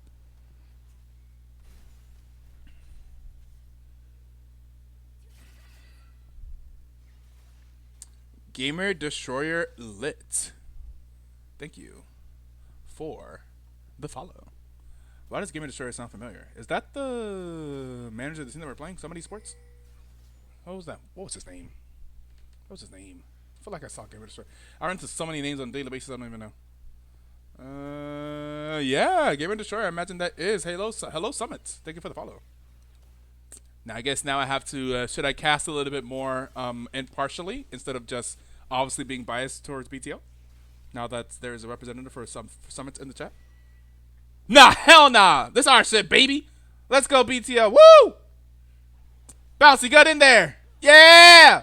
Yeah! Yeah! Yeah, get that. Oh, Sharky! Shark, you're so low! Oh, no. Oh, Sharkbay's going to be super low. Are they able to get the stun onto... Yeah, they're going to get that stun. Onto Common Cruiser, that should be a kill. There's the barrier going to get popped. It's going to be a kill going over to Ren. There's going to be first blood going over to Ren. Was a little bit shaky there for a little bit, but it's going to be first blood going over to the BTL yet again. And Baratel is in the top side. Isodak looking a little bit low here, and is going to be able to avoid that gank. They just made it so bot lane is so much easier to gank the top lane. Like, you gotta walk so far out of the bus. Like, you just gotta just straight up walk up to him if you don't have some incredible dash. They made top lane even more of an island. They made bot lane even more of a clown fiesta with these changes to the map. I guess it's been like this for a while now. But doesn't I remember? I remember the olden days. And there's some help me pings as Volibear did discover a Wukong in his jungle. Wukong is going to back off now. Yeah, I don't think Wukong necessarily wants to fight Volibear right now. Volibear, AP Volibear, huh? Or starting off with a Phoenix Codex. I don't understand Volibear builds, man. They never making this sense to me. I was like, I'm looking at this kit, I'm like, this kit is what? This kid doesn't want AP necessarily, right? This looks like this kid is around auto attacks and shit. And AD, I don't know. I guess he has some things that scale well with it. We just from the skies to send that little thing he calls from the sky. Is that what we build AP for Sky Splitter? I mean, look, see that says physical damage. Look, see that says physical damage. This is the only thing that says AP. I don't get it. Why are we building Vintage Codex? I know I know that that's like a common build for him, but I'm just like, is it really that worth it? Is that ability just that like powerful for you? Ooh, the hook is going to go wide, but the Bromq, I want to say Frostbite. I don't know what that like it's called. If it's Frostbite, I'll be so happy. It's Winter's Bite. Oh, it was so close. For the passive, the heal, and for the passive and the bite heal. Oh, the bite heal as well. There's the hook landing onto Ren. Ren is going to potentially be in some trouble here. Braum is trying, but Ren is going to be killed there by Baratel as Baratel makes a visit to the bot lane. The passive heal also. The bite, it scales off AP. Oh, we have more action in the bot lane. Bouncy is going to be forced to flash out. Seeker's going to take a little bit more damage there, but so far that looks like it's going to be a one fight. And here is the engage in the top lane. Isaac going to have to be forced to flash out of there. And yeah, I will say, I mean, Isaac doing a very good job so far, actually being even or ahead on CS in this lane. Outrage hasn't been able to move yet so far. Back off. And that's going to be just some heal there as we get the spell shield from Sivir. I forget what it's called. What's it called? It is literally called spell shield. Oh, okay. Ain't nothing fancy. It's straight up what it is. Spell shield. It is. Hey, those old champions, baby. Simple names for their for their abilities. What's Sivir's spell shield called? Oh, spell shield. Nice. We appreciate that, right? I guess those were the olden days.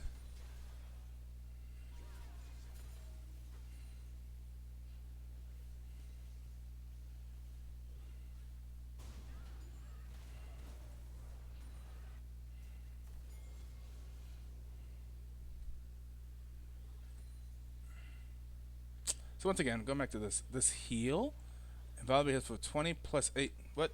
I must be missing a thing. Plus 9% bonus. What? The heal doesn't scale off of AP at all. Make it make sense.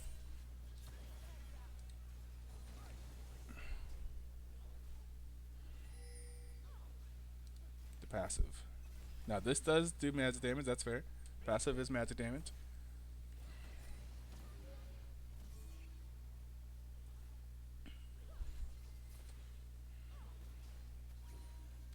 Ooh, they're gonna move. But it's gonna be able to take the lantern away. But that Winter's Bite onto Sivir there did make her rethink some choices. Now, if Sivir is hit with the concussive blows passive, can she still spell shield the last hits of it to spell shield the stun? Like like the auto attack that would trigger the stun, did that work? Outrage being very aggressive in the mid lane. Ulted there. Was not able to get the kill, but is going to force Susanna to back off. Yeah, like I said, I thought that this matchup may be something that Gwen wants, but TK is a goddamn monster. TK just does whatever he wants. Fun series so far. Thank you. First time chatter. Gamer Destroyer. That is the guy from Summit, right? You're the representative, the manager from Summit. And I would agree. That first game was crazy. Yeah, I'm from Summit. Yeah. Hope you haven't come to hear a non-biased stream. Oh, no. Oh, there's the flash, actually. It should be okay. Going to be low on mana. So I didn't have my headset on for a bit. Ah, damn. I had a whole bit. Now, root for your boys. There we go. I had a whole bit whenever I first saw you follow. Whenever I was like, oh, should I now be casting a little bit less bias now that we have a representative summit here? And then I said, hell no. Let's go BTL. You lost the bot. Yeah, cast the bot. Oh, there's going to be a hook landing onto Bouncy. Bouncy should be okay, though. And that is going to be the first dragon of the game going over to Summit. Oh, no! I mean, yeah, good for Summit. Yeah. That's going to get them the first towards the Monster Hunter for the feats. And, well, we got the Grubs. So it's 1-1 so far. You have one of my fellas on your team, so low-key a fan. Bounty is my goat. Bounty is our goat as well. Did Bounty come from Summit? Is that how Bouncy got into LFA? I don't think I even knew exactly where people come from. And there's the flash, and the hook is going to land onto Prom. Yes. Okay. Hey, Bouncy the GOAT. We love Bouncy. We didn't have anyone in the draft from BTL. So whatever we were in the exhibition night and we watched that first game, we watched how Bouncy communicates with the teams and just communicates it as like an in-game leader. Like our guys that I was having help run the team, like your back connection, one of the champions from last season, he immediately said, I don't care how many points it takes, no matter what, we're getting Bouncy on our team. He was like, that guy, I need to have that guy on my team. So we dropped whatever it took to get Bouncy on the team. He may have realized that.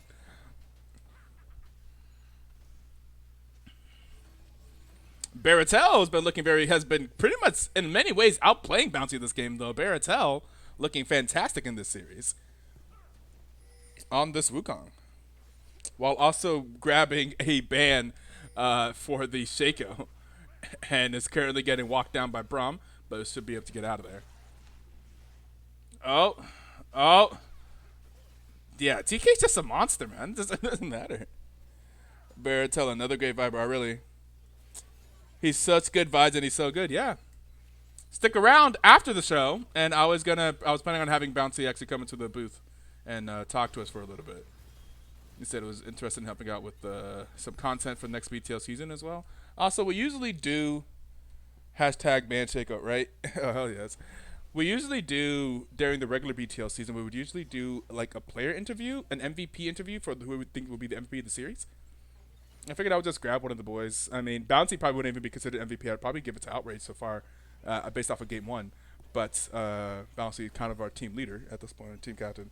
Do y'all have a draft league? We do not have a draft league. We have a points-based pre-made league. That's starting up this weekend.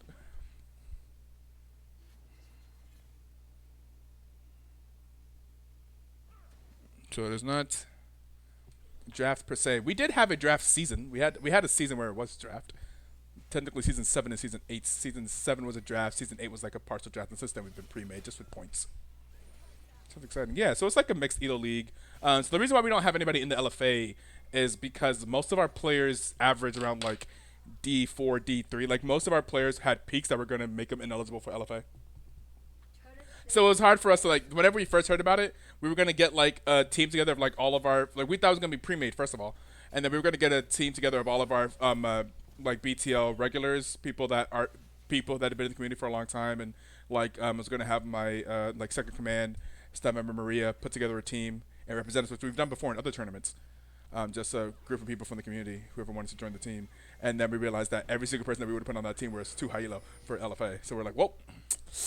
All right, how do we make this a BTL thing? We don't have anyone that's playing a BTL, so instead what we did is we had the championship team from last season will be the coach to this team. So people that are doing our drafts and are helping the team find scrims and stuff like that and working with them are the people that won BTL last season. Outrage. Oh my God! At first I was like, Outrage, I was just hyping you up!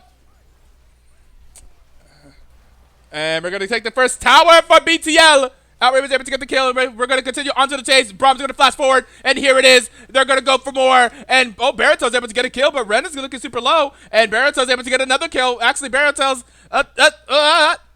Oh, my God. But Tom Kent is still a monster. Sharkbait, can you save our man? Save our boy. He's trying. Oh, he's going to go down as another kill for Baratel. Unstoppable now. And 5-0-1. Baratel's still a monster here in game number 2. Bonk. Very true. And whoa, what happened topside? What? Oh, that's right. Tom Kent's teleported away. So Gwen was like, all right, I'll take all your towers. And this is what I said was going to be a problem, I think, in this draft.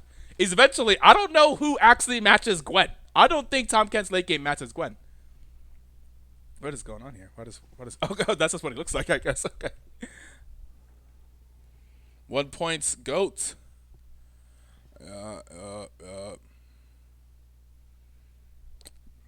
Baratel trying once again to carry this team. And I think was very successful first game. At one point I was like, BTL lost this game. The only way for them to lose this, to like win this game is if Summit throw. And I felt like there were some potentially throw situations that happened in game number 1.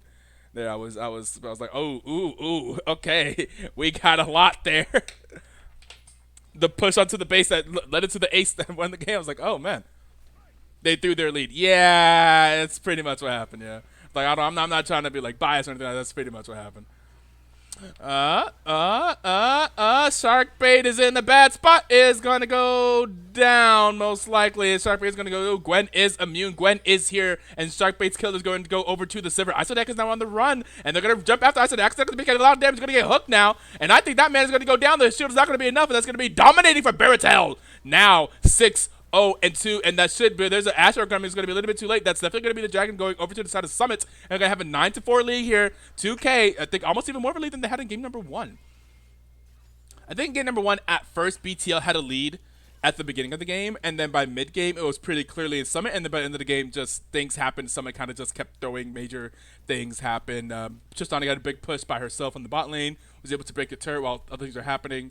Actually, was able to get a Nexus turret, actually, while the Summit was fighting elsewhere. So it was ended up being very interesting. What did Summit ban this game? What were their bans this game? Summit banned Lilia, Diana, Zillion, Garen, and Syndra. And BTL banned Twitch, Lulu, Shaco, Seraphine, and Leona. And we have another fight potentially happening. And no, yep, yeah, it is happening. There's the hook onto Sharkbait. The hooks, the hooks, the hooks. Yep, and dead.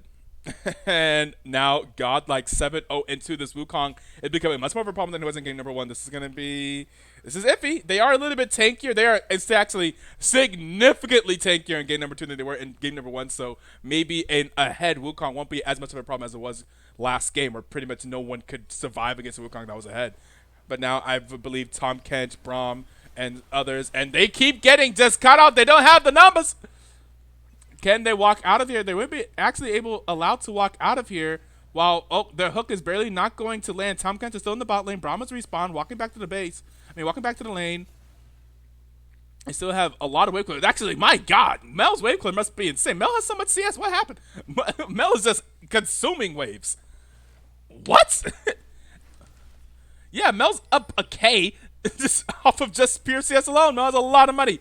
Mel has not done a lot yet in terms of kills in these fights, but Mel is rich.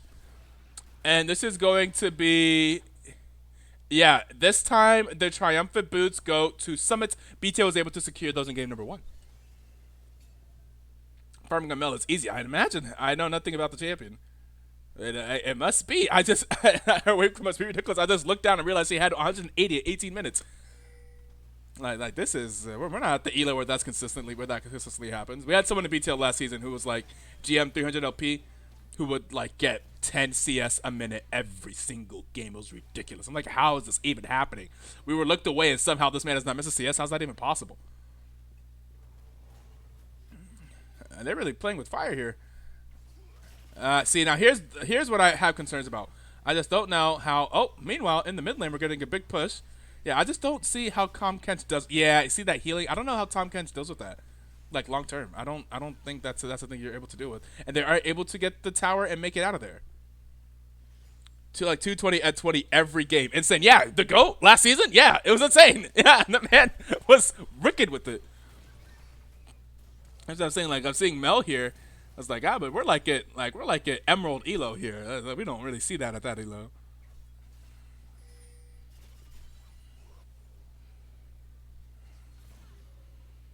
Shadi Ren with the ultimate and is going to walk away.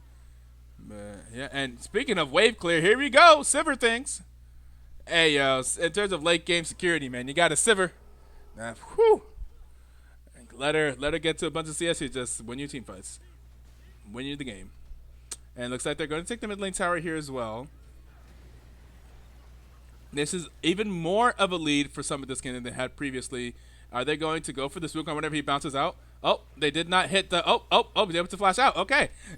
Okay, he got away with that. He got away with murder there. I feel like that man should have been dead. 3 Adam Sivir is so scary. Very scary. Very scary.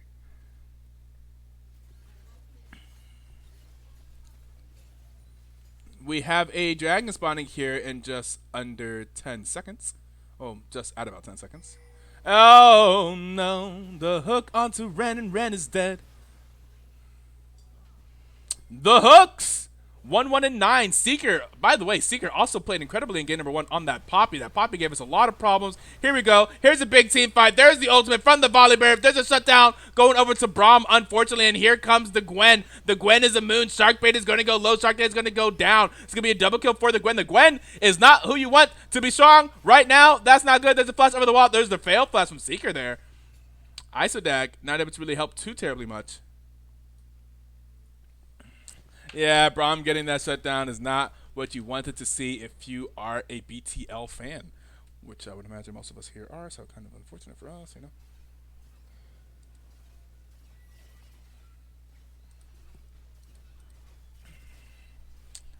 And that should be the next dragon, the third dragon, going over to summon. That's going to put them on not match point, but on soul point.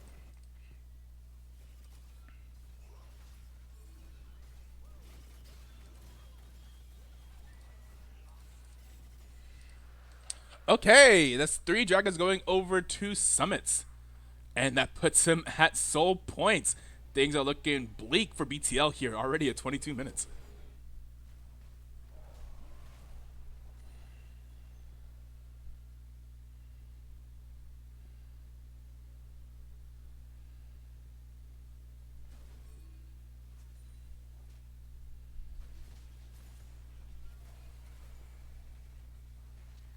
What can they do?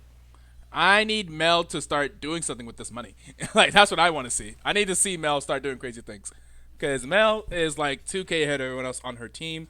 Is the richest in the game? Is that right?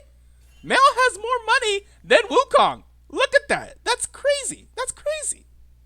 Mel, I need you to do something with that cash, baby girl. You got to do something with that. Come on. We got to fear the Madadas. So I want to see Mel Madada do something here with this cash. I want to see some plays happening around Mel. This right here is what I'm concerned about. I don't think we ever are able to deal with Gwen in the 1v1. Tomcats is down 40 CS, and Gwen just eats tanks. And oh, Bouncy is caught out here. Yeah, just dead. Yeah, CTK never is going to be able to deal with that well. I think maybe if you got some healing reduction, maybe, like, does that make sense? I mean, I know she uses ability, but she also does auto attack. So I do think that, to me in my head, it makes sense to build something like a Thornmail against Gwen. Looks as this is going to be the Otacon now, going to Summit. They're just getting all the neutral objectives here. BTL, are they going to try to do a crazy push in the mid lane like they did before? Well, it was a bot lane push last time, where they try to break something. That I do like those plays whenever you're able to push down a turret whenever you know the enemy team is focused somewhere. But I don't think this is going to work in this case. I don't think they're going to win this race. Justana is back to defend. Here's a teleport from Mel. Outrage. We're not really able to get anything around Outrage here. Their engage is a little bit tough. I guess it's Bouncy with the ultimate. And maybe a Braum ulti. They're able to get something. Are they able to get them? But this is also going to not be real deaths. We do have the Otacon revive, and Gwen is here. Gwen is moved. There's the withdraw. There's the withdraw. So they can play aggressively here. If you're Summit, you're fine with this because you're not going to die for real. And there's a shutdown going over to Gwen, which is not what you want. Gwen is terrifying right now. 3-0-2 for the Nat Quan. 16-5. 4K gold lead for Summit. But we saw them throw a lead before, but this one seems pretty significant. And Mel did just die, giving over the shutdown to the worst possible person. I think he just didn't want to see. I don't think he just didn't want to see Gwen get that. Gwen is now the richest person. Actually, no, the Sivir, who has caught up in CS, is now the richest person on the map, and they are on the Baron, and it doesn't look like BTL could do anything about it. There's no way that they should not know, right? Hello? Hello? Astra's Seeker's Arrow. Ash, do you have your E? Ash, is your E available? It is not. Okay. They're just, yeah, do we have blue wards available? Ash, is this blue ward available? Yeah? Aw. Well, all right. And there is the Baron going over to Summit as well. in retrospect, I mean, what could they really do about it? Probably not a lot with where they were all positioned on the map right there. Yeah, Mel's in trouble. Mel's in trouble. Mel's in trouble. Here are on the way pings. Here comes the bomb. What? I guess here comes the engage from the BTL. I did not think it was Braum that was teleporting over, but it was. And can they get anything here for positively for them? Okay. Oh, another shutdown going over to Braum. It's a disaster. Why does Strike Boy have teleport? Oh, he has spell book. Okay. I was so confused. I was like, Braum? He's out of season 18 as a free agent. Hey, nice.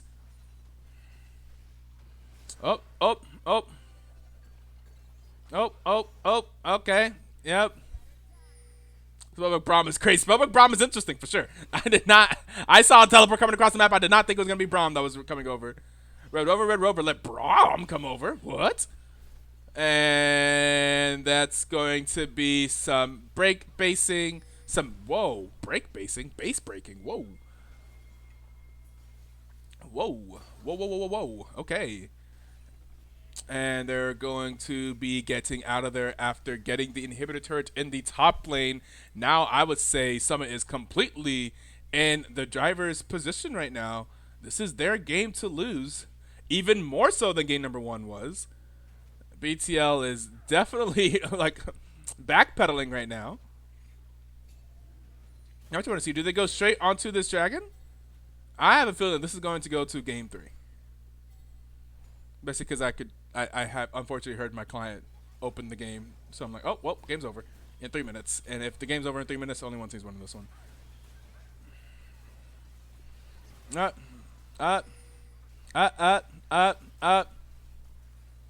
and that's going to be the Soul going over to Summits.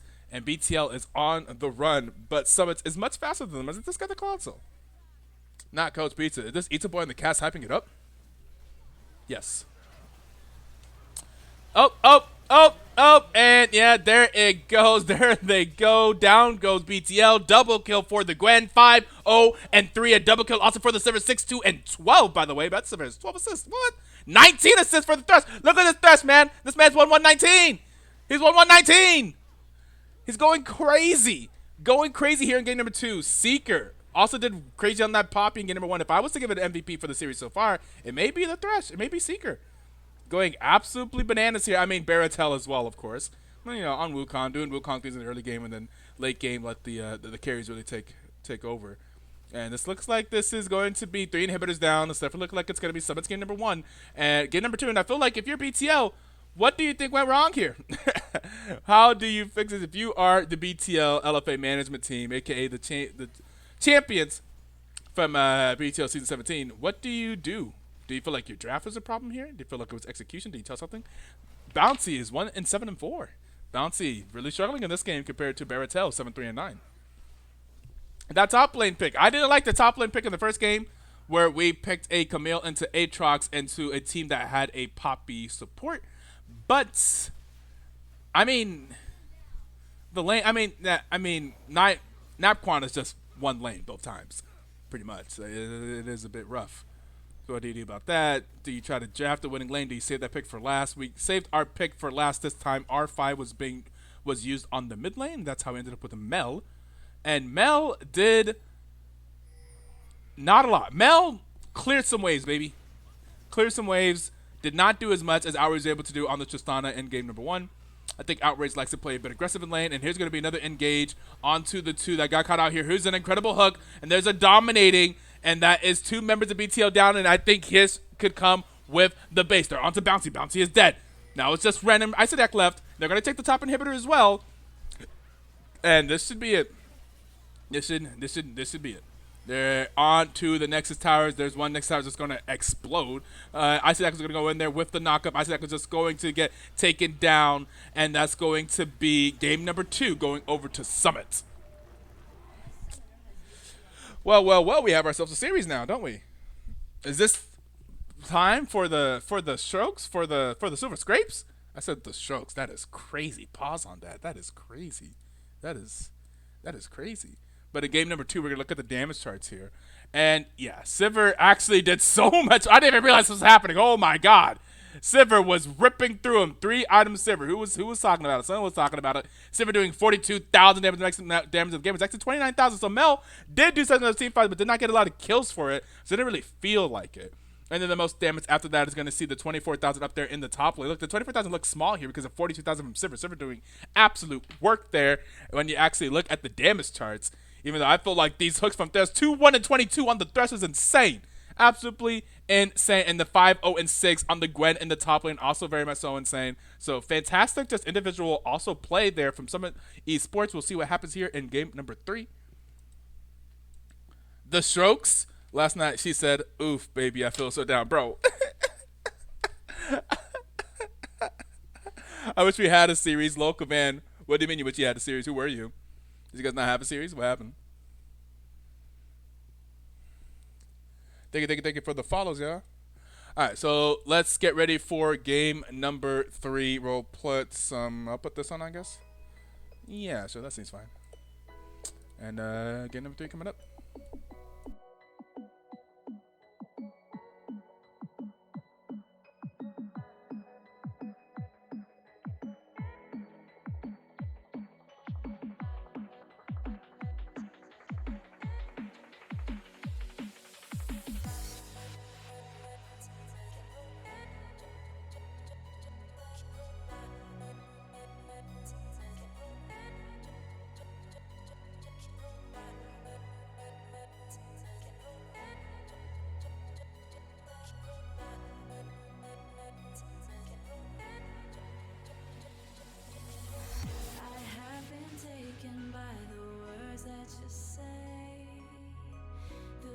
That carries them has kept me astray. Too soon to act on it, can we ever be? That all depends on what you're feeling from me. Let me show you all the way. Let me show you all the ways. Oh, let me show you all the ways.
Okay, wait. So is there like a meme or something around this song?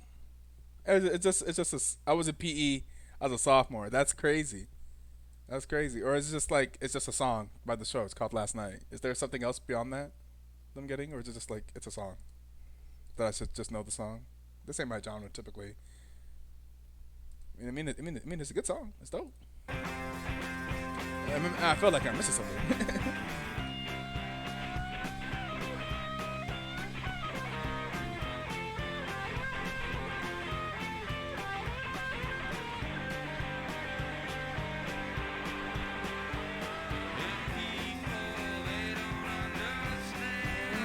Won't understand, friends, they won't understand. I can barely understand this man.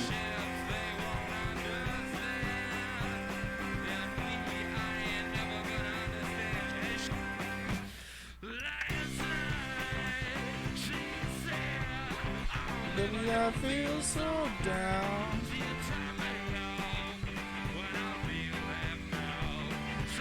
Last night she said, ooh, baby, I feel so down. I get it.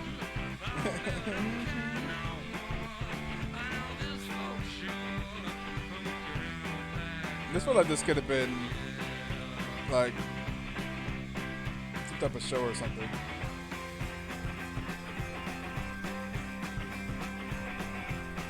Alright. Cool.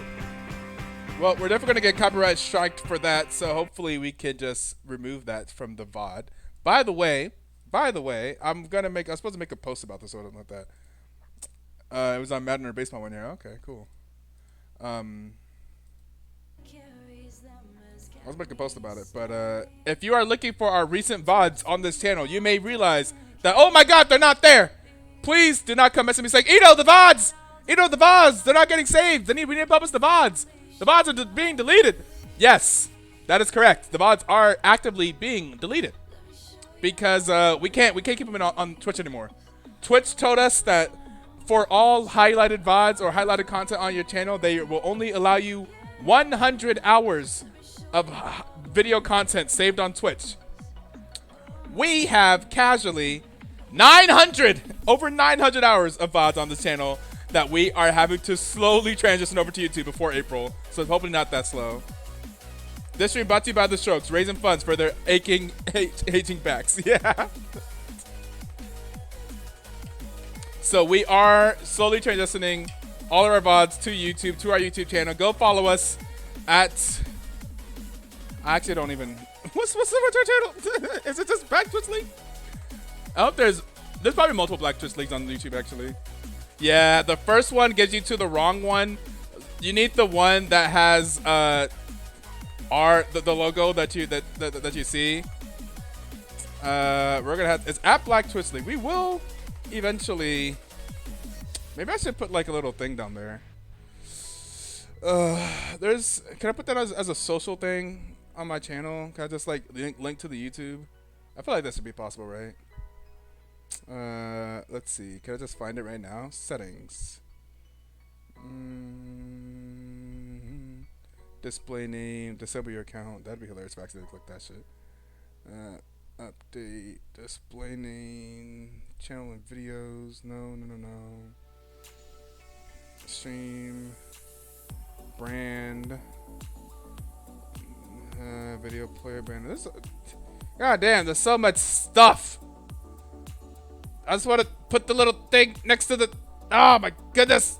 Alright, it's not working. I'll keep looking for it, but we are here in the draft for game number 3. Let's do this one. Actually... Oh, wait, I like this one. Yeah! Yeah! Okay! Turn me up. LEC 2019 Champions League, ready to engage. Here we go. Game number 3. Yeah, okay. Yeah.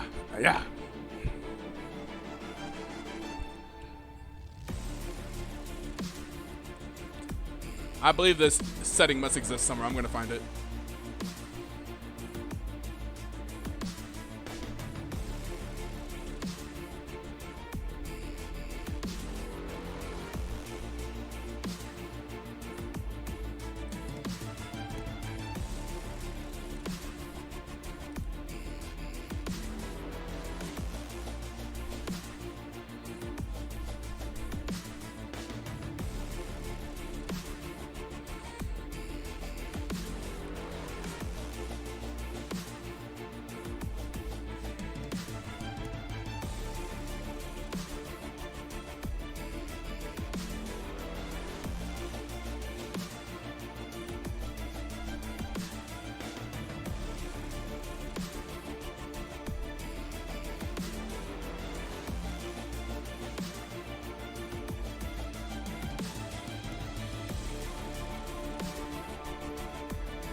I'm struggling to find this. I feel like it should be easy.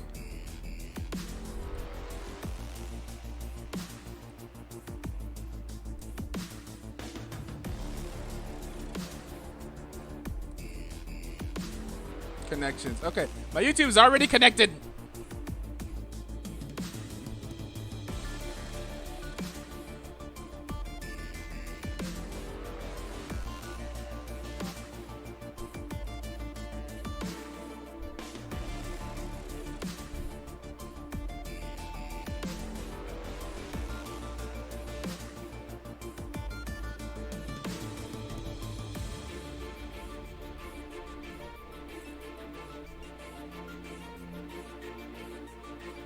Bro, what? Where is this stuff?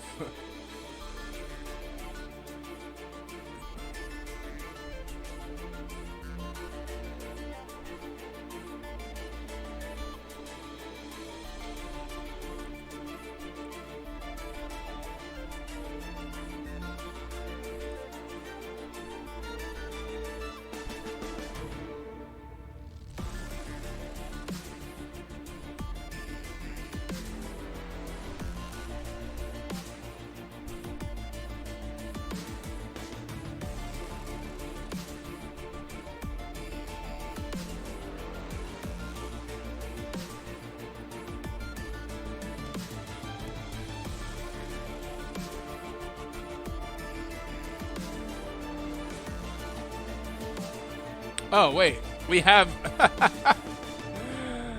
we have a YouTube channel, but it's the old one.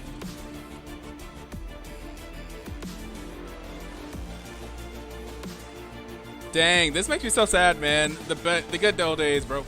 No Mercy Red versus the Akatsuki. Oh, we used to have someone that actually uploaded these VODs to YouTube. Week 1 day. This is season 6? Yeah, it is. Interesting. Okay, so now I just need to get the other channel. I didn't realize we already had one. We already have a button there that says Black Twitch League YouTube channel. Just need to link it to the new one.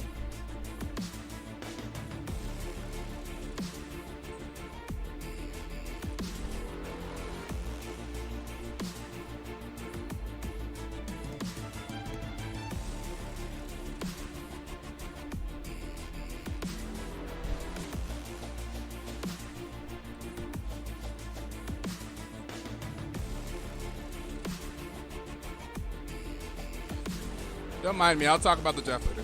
It's fine. What? What did I just do? I thought I saved it. What? It links to the wrong one? What? What did I just do? I did nothing.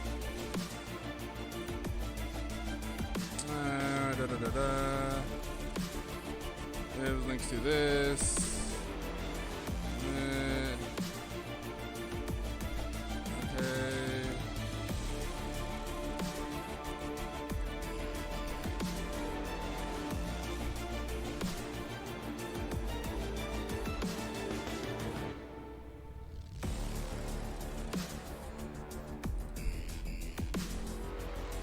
Alright, I give up.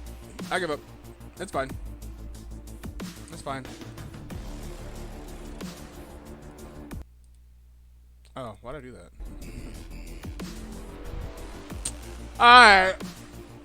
Ezreal Karma. Garen Vi. Alright, BTLs. Alright. J4, Gwen, Zaya, and Nami. Some solid picks all around. And we have Syndra picked up in the mid lane. And we have R5, I believe, also for mid.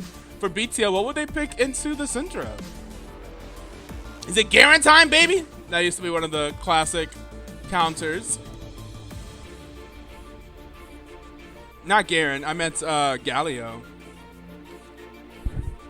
I mean, Galio's not crazy here, right? Not terrible. We got the Garen into Gwen. Garen was banned last game. We're going to see Orianna. Okay, so a little bit of some classic Orianna versus Syndra, two of the most classic mid laners in like league history. Okay, so the Orianna, very solid pick. Do we have a good ball delivery system? I mean, just Vi. I mean, Vi's not a bad ball delivery system, actually. You do have Vi. I think you do have a better matchup in the top lane.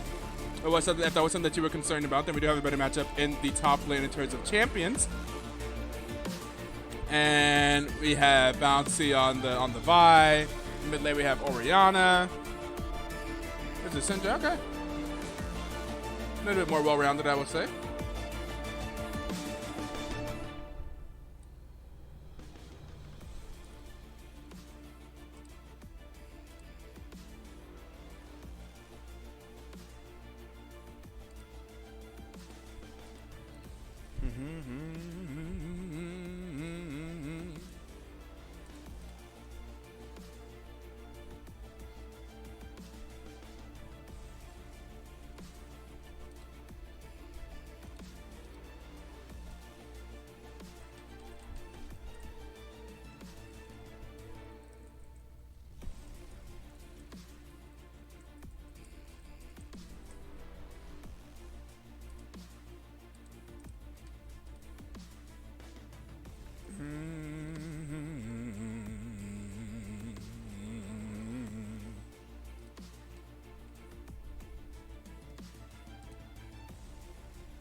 Don't let me pick it.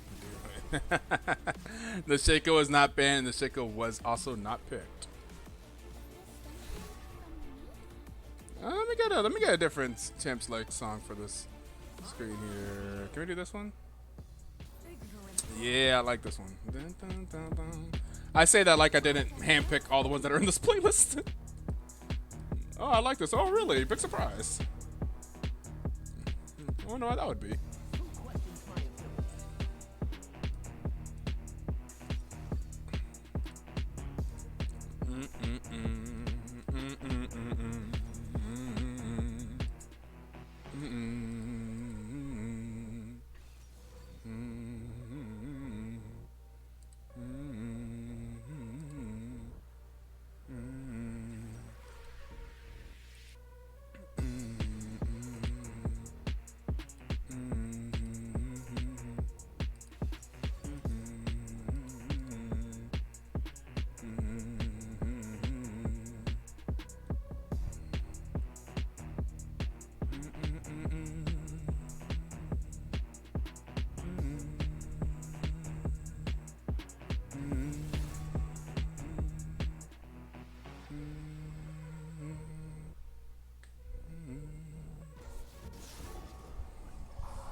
The Thresh ban, fair. They've did some work with Thresh in game number 2.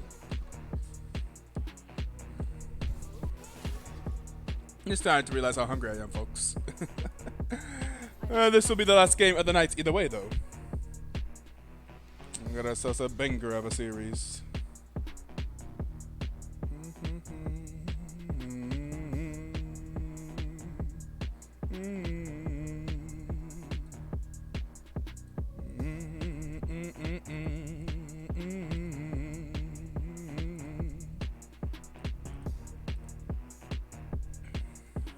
Why are we taking forever to pick? Like we don't know who we're picking. Or is there a reason why are they slowing the drop down for a reason? Maybe they communicated something.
Okay, we have hit that spectator delay.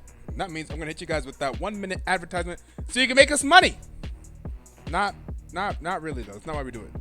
We do it so that we can turn out the pre-roll ads so that people that join the game during the game will not have to see an ad before they get to watch the game. And because of that, we'll see you guys in 1 minute, unless you're subscribed.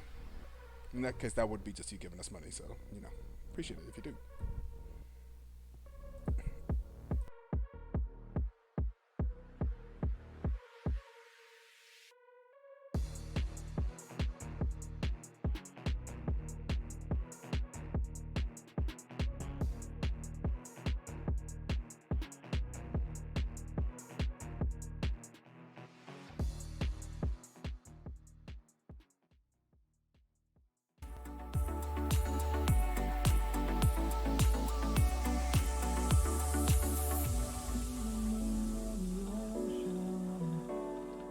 Memories die out too hard. And we were traveling mountains just to find the loudest seas. We set our mind on fire, knowing we couldn't hide, but we didn't know that yet.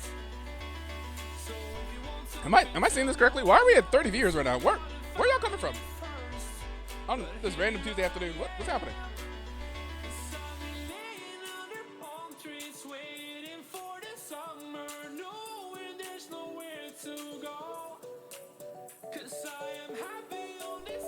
Bouncy sent me the bounce house. The bounce house is appearing. That's what's nice, man. Love to see it. Love to see it.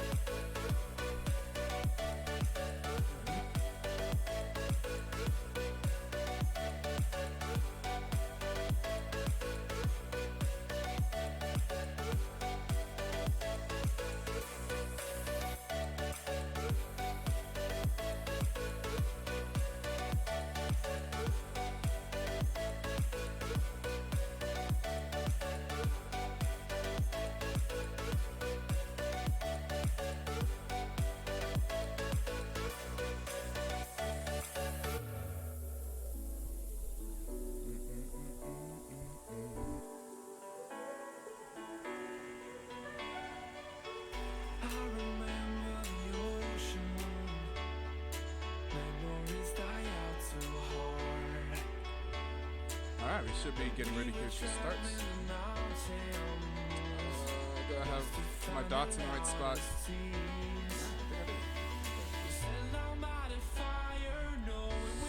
Stop the music so we can get into game number 3 between Summit Esports and the Black Twitch League. Blade TL has pretty much been behind in every single game, honestly. That first game kind of felt like a fluke. They probably did not necessarily deserve to win that. They were behind most of that time into the late game, but they were able to get a team fight that saved their base, and they were able to push for the win as the Summit was respawning. So it was an incredible game 1. It was kind of a comeback victory for BTL, and in game number 2, they just kind of outright lost. They were behind, and then they were just more behind and more behind and more behind. So if anything, if there was to be an overall gold graph, I think Summit has definitely spent more time ahead in this series so far. And we'll see what happens here in game number 3. Of course, the boys that we are supporting are over on the red side. That is Isadak in the top lane, Bouncy in the jungle, Outrage in the mid lane, Ren on ADC, and Sharkbaits on support. Hoo-ha-ha. Over on the left side, on the blue side, we have Napquan, who's pretty much won every single top lane matchup so far. Napquan has been doing fantastic up there in the top lane, first going as Aatrox into, I think, Camille, and then playing Gwen last game into Tom Kench. Also did a fantastic job there. Pretty much had a CS lead in every single lane. Just doing great up there in the top lane. We have Baratel, who in the jungle, who has also been doing absolutely fantastic. Baratel on Wukong in the first 2 games. Now here on J4, they decided to ban the Wukong this game. Actually did not choose Shaco, even though Shaco was available. Looks like they didn't actually want to do the Shaco, just wanted to have it banned, which is always great. You know, if you're a one trick, you love to get your one trick banned. It just makes the rest of your drafts a little bit easier. And BTL opted to not ban the Shaco this game, to ban the Wukong, and that was giving them so much that ban the Wukong instead. That was giving them so much troubles on game number 1 and 2. However, the Garen was banned last game whenever they picked the Gwen, so I feel like they did not want this Garen into Gwen matchup. We'll see how it actually works out for Garen this time. And if Isodek can get a good lane here. Outrage played fantastic again. Number one was a large reason why BTO was able to win. Playing that Tristana in the mid lane, be able to play aggressive, get a few solo kills, 1v1 kills against the Victor, and then also get a great push in the bot lane for the inhibitor tower, and one Nexus tower. And I think that made it so BTO was actually able to come back and pull a victory off whenever they won a team fight. So, Outrage, fantastic at game number one. Game number two was a little bit more of a struggle. Ended up playing Mel, farmed fantastically, but did not seem to be... Did a lot of damage in the team fight, but wasn't able to get a lot of kills, I will say. Did not feel as effective in game number one as Outrage felt in game number two. I mean, did not feel as effective in game number two as Outrage felt in game number one. So, seeing how this will happen, how this will go back. Back on Orianna, able to play aggressive. So, I think part of Outrage's strength earlier was playing aggressive in lane. So now on Orianna, someone who could definitely play aggressive into the center. We see this right now, actually. As Orianna's ready to go for that, we're going to see Syndra scattering the weak, pushing Orianna back. Now, he wasn't able to get the stun, but was able to disengage there for a bit. And Outrage playing aggressive like he wants to, potentially looking for more here in the mid lane. Garen also able to play aggressive up here in the top lane. A little bit of a CS lead so far. So, yeah, things are going in. But here we are in the bot lane. BTL bot lane has actually been doing well in lane. Getting the first split, I believe, in both games here in the bot lane. Sharkbait and Ren. But now, in this matchup against Xayah and Nami, probably not doing as well. And there's the flash, and there's the first blood going over to Orianna. That does die to the tower, but first blood goes over to the BTL, which gives them a slight gold advantage. Bouncing now, looking here in the bot lane in a fantastic position. Looking for Ren is going to be super low, though. Is going to use the barrier. Vi is here. Does Vi get here in time? Here's the flash forward. Will they be able to get there in time before Ren goes down? Ren is going to go down, but this may be both members of the Summit bot lane going down. Seeker is running. Seeker is looking to try and run. Probably not going to be able to run away from the Karma. The Karma route is going to connect, and that's going to be 2 kills going over to the BTL. Giving them a 3-2 advantage so far at this early game. And putting up 600 gold, actually. So more than I thought. Baratel is up here in the top lane. Is going to flash forward. Is going to do the flag and drag. Will they be able to kill the Garen? The Garen is relatively healthy. Is just going to walk it out, and we'll be just fine. South side, walk it out. East side, walk us out. North side, walk it out. Walk. Yeah, we took that a bit further there. Orianna does have a level advantage. Bouncy has made it up to here to the top side. We'll see what happens. Orianna continues to play incredibly aggressive in this mid lane. So, like, yeah, I think Outrage likes picks where he can play aggressive in that lane. Bouncy looking for top lane now. Able to do a lot of damage. Napcon potentially in trouble. Is going to have to use the ghost to get out of there. We see Karma was here as well. Oh, potentially Outrage in trouble. Is able to flash and do some damage back into Baratel. We see Sharkbait did roam up. Ezreal is alone in this lane, but Ezreal is probably the safest ADC to be alone in lane, and there is a potential gank on to the Syndra. Syndra's going to take a lot of damage here. It's going to take a lot of damage. Looking for one more auto attack. There's one more auto attack from the Orianna. The enhanced auto attack from Orianna is going to get Orianna another kill. Now they're looking for Baratel. Baratel, can they get the root? They're able to get the root. They're going to get the Q back. Orianna does not have Q available. Seeker. Whoa! Ren gets a 1v2 kill in the bot lane versus Seeker. And BTL here off to a 5-2 lead and 1.3k advantage here at 5 minutes. Whoa. Things are happening. Oh, my God. He's getting killed by his jungle. Baratel, no! Oh, the flash forward, and it's actually the kill is going to go over to Sharkbait. Sharkbait flash forward and getting that kill. The shutdown going over to Syndra. And now running into Bouncy. Bouncy going to do some damage, but Seeker is here. Bouncy is going to have to back out. Here's a teleport coming into the mid lane from Orianna. And oh my God, so much is already happening here in the first 6 minutes of this game. I have been talking a lot more than I thought I would be talking in the first 6 minutes of this game. My voice is already hurting, and we are only 6 minutes into this game. What type of game is this about to be? All right, you know what? I'm gonna rest for a little bit. Let's rest. Let's chill. Not too much is happening.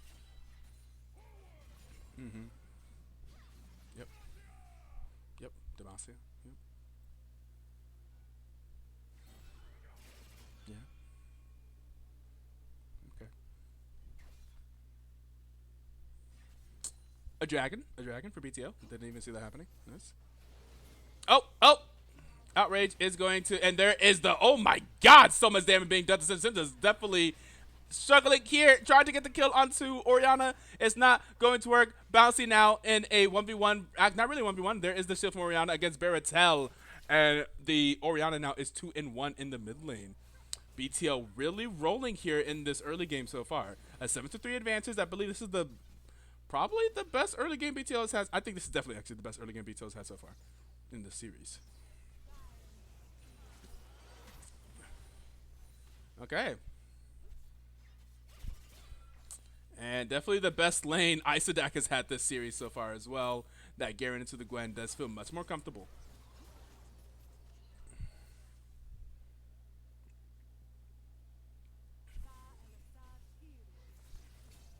Sharkbait 2-1-2 here. Sharkbait on the Braum last game was getting a lot of shutdown gold. That was a little bit unfortunate, especially on Braum, but on Karma, not so bad. Karma can actually deal some damage. You know, Karma is not. I mean, not necessarily. It's not like a Vel'Koz or a Brand Sport or anything like that. But Karma, you know, doesn't feel as bad to get some early money, as much as like as opposed to Braum, for example.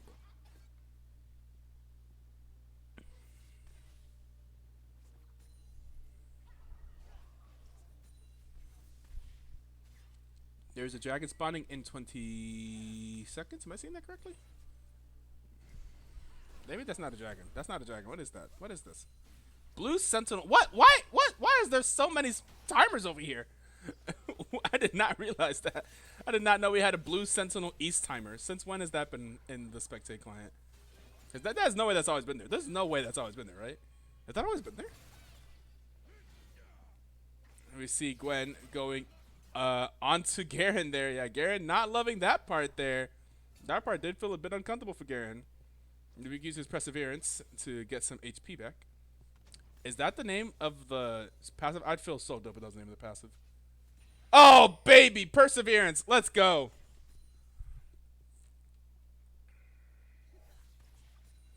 That was a hell of a pull. I wasn't quite sure. In terms of BT, in terms of League of Legends trivia, like, what is Garen's passive call name? Ooh. Do I know that? And I guess I did.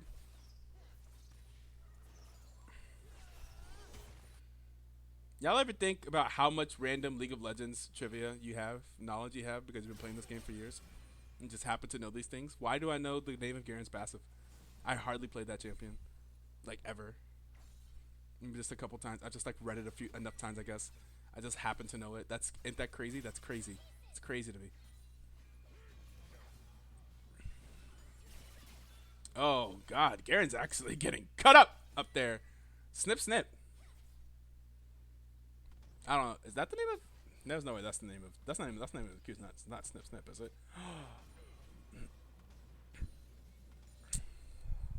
I do play a little bit more Gwen, but I love that the Q is actually called snip snip.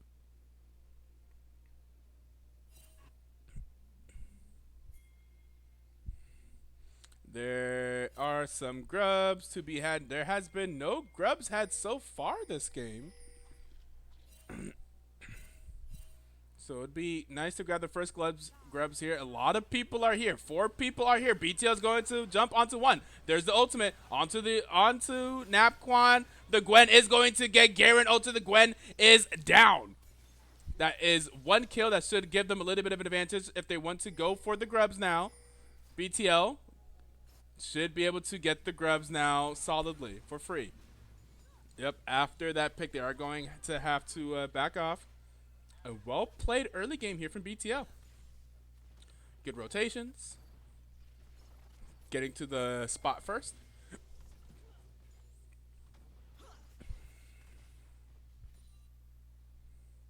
Seeker coming back into the lane. Ren should now be aware of that. Well, we are aware that Karma is mid lane. But again, Ezreal, the safest ADC to leave on his own. Like, whenever I play Bard support, for example, I'm like, oh, I'd love to have an Ezreal. And it's like, yeah, I'm just not going to be here, buddy. But you'll be fine because you're Ezreal, right?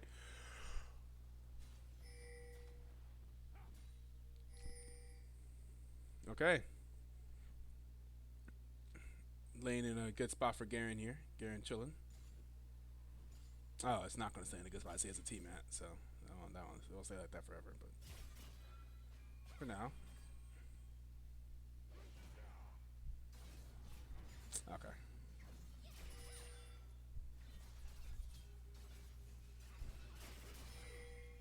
Oh, silence that. Sharkbait potentially in trouble here. Bouncy is here, though. There could be the turnaround, and oh!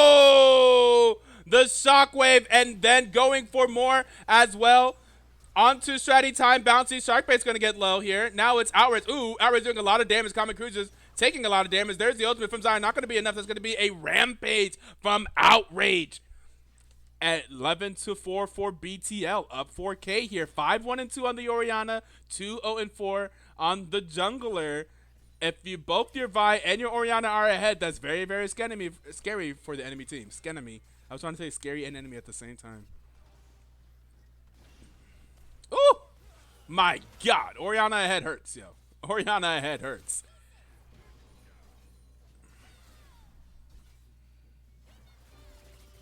I will say, Garen is not doing a lot to this woman.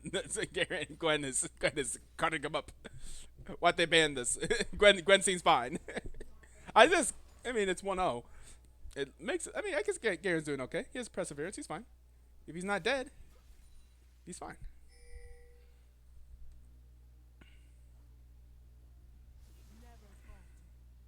Yeah, eat some fruit. Yeah, he feeling Gucci.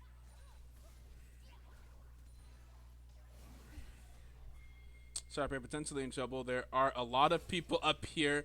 Sharkbait does not have flash available. Garen may not be able to save this. There's the bubble onto Garen. Garen's taking a lot of damage. There's the stun onto Sharkbait. And ooh, they are going to actually abandon the dive. Not going to commit to the dive. Now Vi's in the bot lane. Onto Xayah. Xayah's taking a lot of damage here. And is going to go down to Ren. So the play in the top side does not work out for Summit, but the play in the bot line does work out for BTL. These are going to become more and more in favor of BTL here.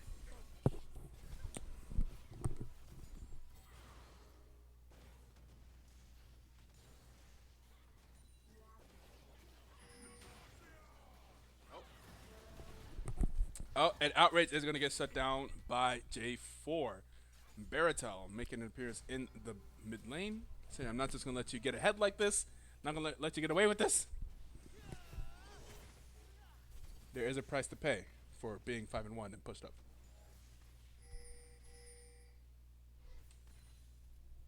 But, you know, fair enough.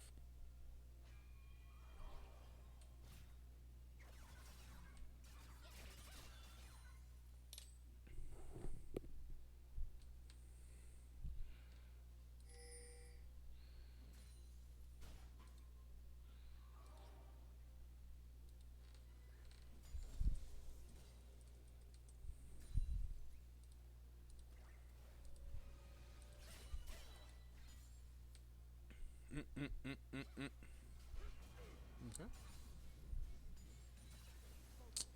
Oh, we did get the second Void Grubs spawn. I thought it was maybe too late for that, but Void Grubs have spawned. Bouncy is there. BTL is there. They have actually already gotten the boot upgrades. They have all the neutral objectives so far, it looks like. So, yeah.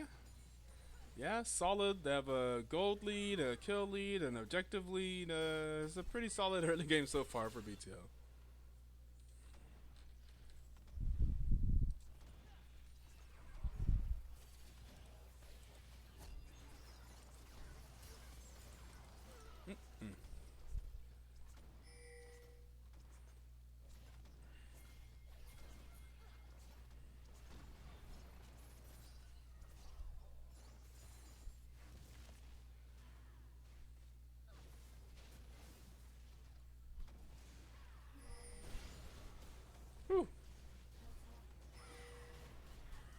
And here comes the dive from BTL. And they're going to kill Syndra. Committing to the dive. 13-6. 2K gold lead here at about 1630.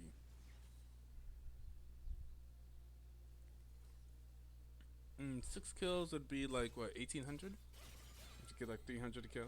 So. What you expect? Are they down on CS? Yeah, they're down on CS top side. A little bit in the bot side as well. They upgrade significant amount of CS in the mid lane. You see Orianna's up nearly 2K on money here. Oriana being they were just on the map. And then Zaya has 7k there just off of like farm. Also got the tower, I guess, bot lane. That's huge too. And there's the Rift Herald going over to BTL again. Every single neutral objective so far. Sharpay is going to be forced to flash out of there, but it's going to run straight into Gwen. And there's a flash forward from Baratel. Sharkbait is definitely going to go down here. There's 4 members of Summit committed to kill Sharkbait. Will BTL be able to respond with something? Do we get the bot lane tower, for example? We'll see. Oh my goodness, Oriana hurts. Oh my goodness, Oriana hurts. Oh my goodness, Oriana hurts. Oriana is ahead. They will, in fact, get the bot lane tower, and that should also transition nicely into the dragon.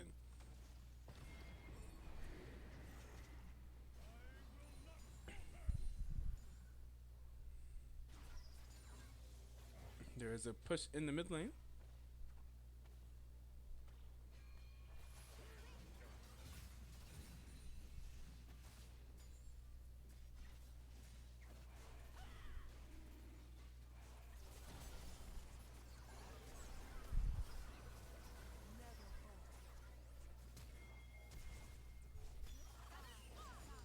Ooh.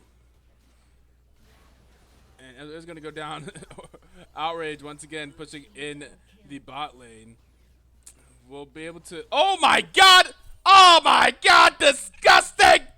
Disgusting! The damage coming up from Oriana in the bot lane. Outrage yet again! Getting some kills in the bot lane when I did not expect it. Outrage on that Oriana. 8 and 2 and 3. My goodness gracious, that man's doing damage. So I can clip that one. Let's look at that one. I ain't making clips while I'm streaming because I don't even know what's going on. I need to pause that. Alright. Back to the game. Rampage. Who's on a rampage? Oh, Oriana go somebody else? Already? Already? My goodness. Oh my goodness. Outrage ahead is a monster, man. Outrage is such an aggressive player. If Outrage ahead is crazy. Beleted. Is that Rodney? Yes. Rodney. Not Coach Pizza. You know old sad boy? Little Rodney? Old sad boy? Old sad sick boy today? AKA Little Rodney? AKA the baby daddy and mama what she had? Or something like that? Off that ussin'.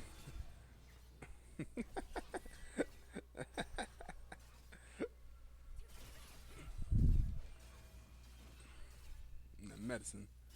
Tussin. I thought you were saying ussin' on purpose. I can't tie. Oop.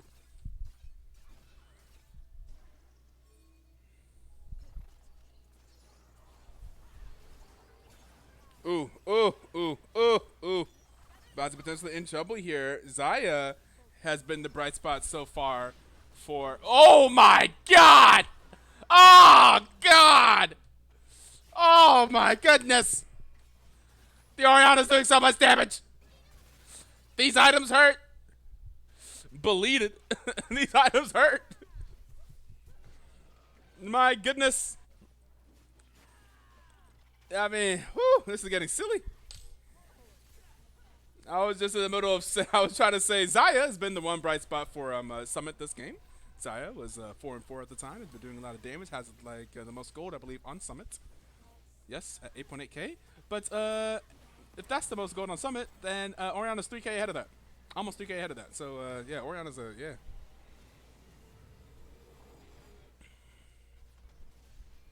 How's the Airways pizza? Hopefully clear. If so, treasure them. This man is stuffed up. Man, breathing through the side of his mouth.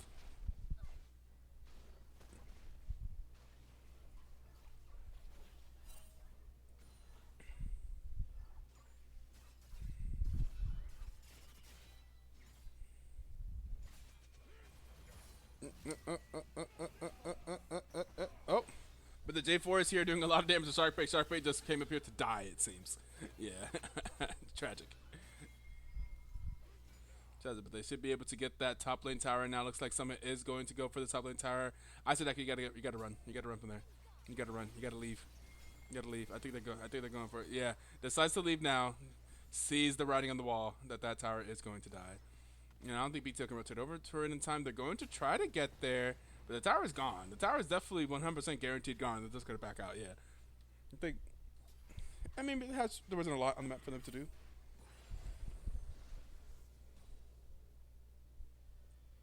Hey, switching up to give the ball. Wait, I'm confused. What happened to all the timers I saw earlier? Oh, nope. Here they are. I could have sworn there were more timers. Oh, 'cause there's more stuff in the early game. Oh, okay. That's why. Okay. Maybe I never actually hovered over all these to see what all these timers were.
Did Ito die? What just happened? What? Huh? What? Huh?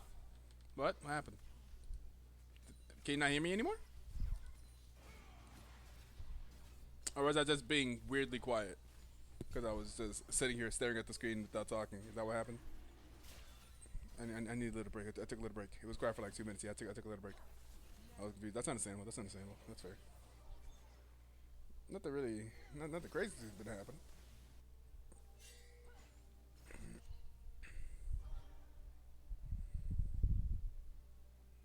Actually, they took Soul, and I didn't say a thing, huh? Now I just realized, actually, they did take Soul. Oh, the Rampage, but a shutdown going over to Zaya. Like I said, Zaya, the one bright spot. Oh, my God, Comet. Quarter. Ren! Oh, but Ren wins it. Oh, thought that was going completely Zaya's way, but Ren able to win that little battle there and then immediately get killed by Gwen. Either way, a little bit of fancy stuff. I have no soul, says Squishy Gut. Welcome. The Baron will be spawning here now. I was going to say a number of seconds, and I realized it was immediately spawning right now.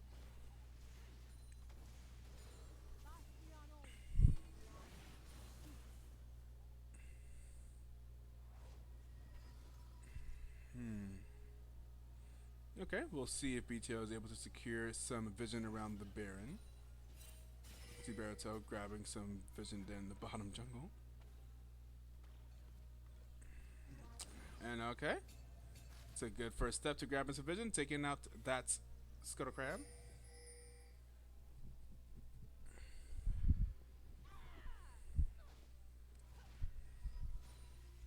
Let's see if they clear for more vision. Garen's going to be in the bot lane. Garen has not died this game. So he's becoming close to it many times. But yeah, I imagine everyone has their eyes on the Baron. At this point, not a lot to get. All the outer towers are gotten. You've gotten the second tower in the bot lane. And you have to... I guess it's Baron time. Baron time! Baron time. I think it's Baron time. Y'all even know what that tune is from? Do y'all know? That strike a chord in someone's heart? Yeah, there we go. we old out here. We old. I mean, I have no idea. Correct answer, yeah.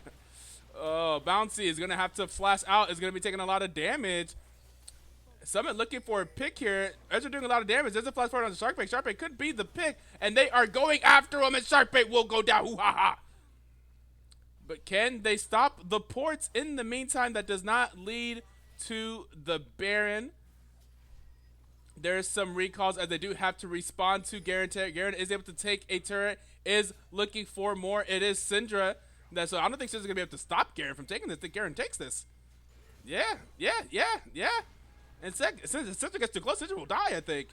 And here is still a fight, but there's 4 people looking at 2. Outrage does a bunch of damage. Is going to get hit with the bubble. That's a shutdown going over to the Xayah. And a double kill going up to the Xayah. You know, much like game number 1, this game is throwable by BTL. Just like how game number 1 was throwable by... Yeah, wait a second. Ezreal thinks... Yeah, Ezreal could be very annoying here. There's some low health bars. Ezreal could be very annoying here. Oh, but the Baron is going to get secured. Well done. Ezreal can be looking for more. Ezreal is going to be looking for more. And here's the teleports coming in. Can they get the Baron off of them? Garen may not be able to catch them. They were able to get 2. But other than that, the Baron was still secured by Summit. I'm saying this game is still throwable. The game is throwable. They did get the inhibitor in the bot lane in exchange for missing out on... I don't know if it was necessarily an exchange. They kind of got caught out. Independent of that. Okay, we have a teleport coming in from Outrage. So the team with the Baron is the one that's getting pushed upon right now. And sometimes that just happens. Maybe they can help use the Baron to defend. And oh my god, that tower took so much damage. And here's the stun onto 2. Outrage is going to be forced to flash out. I will tell you, man. Hey, Garrett, J for ulti is going to get your flash every time because he can't do nothing else. You not be stuck in there with that man. Okay. They were able to get this mid lane tower pretty low, but it's going to survive this push for now. Looks like they're going to back out. They have an Elder Dragon spawning in under a minute. That is a fight that you, or an objective that you absolutely must have. You can't, that's another way to throw a game. If they end up getting Elder, suddenly they don't have to do your entire HP bar. They just got to get you down to like 70, 80% down, and then they're Gucci. I don't know how much the Elder Dragon buff, what the percentage is that it kills you, but the point is, it makes it much easier to win fights.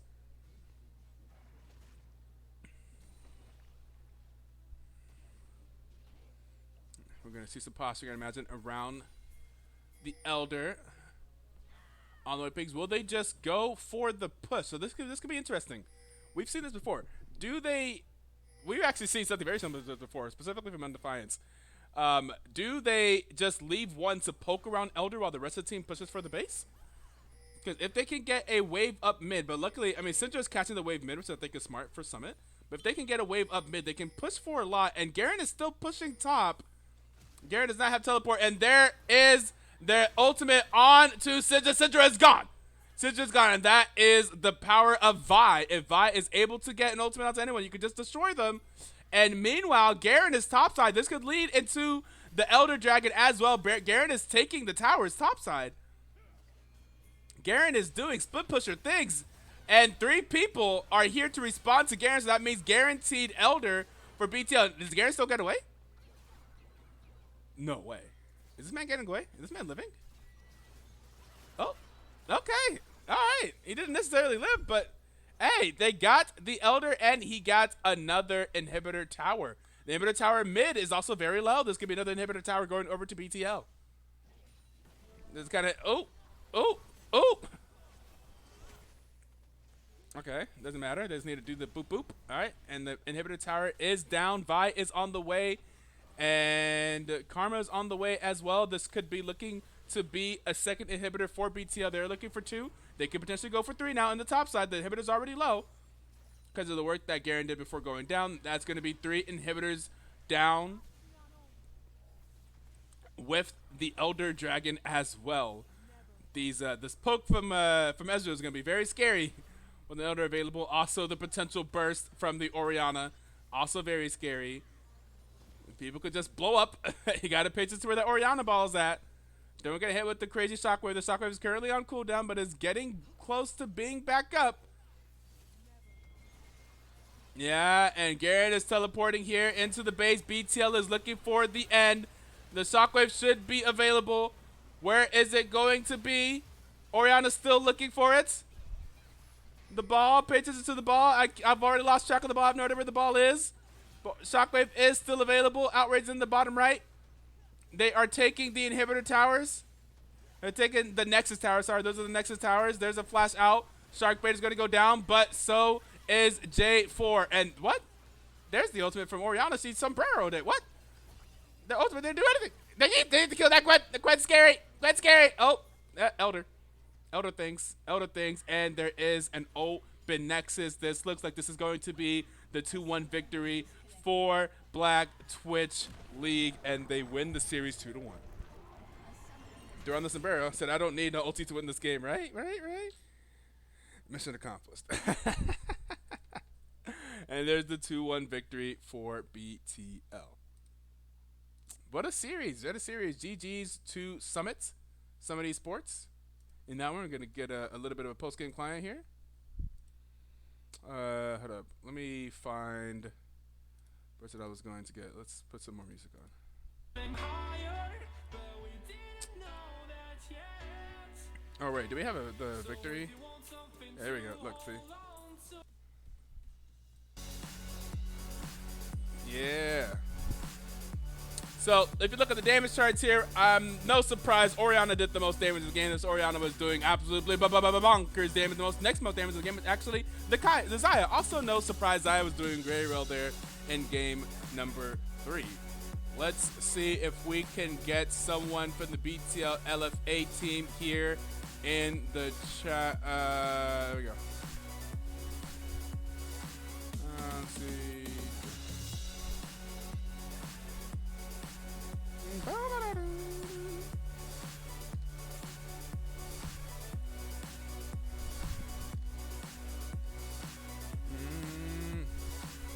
Which one is your favorite player? I love all my players. Which one is one of my favorite players?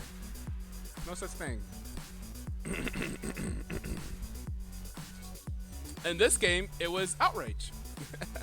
On that Oriana, played absolutely fantastic. In game number 1, it was actually probably also Outrage. Outrage on the Tristan did do a lot for us there.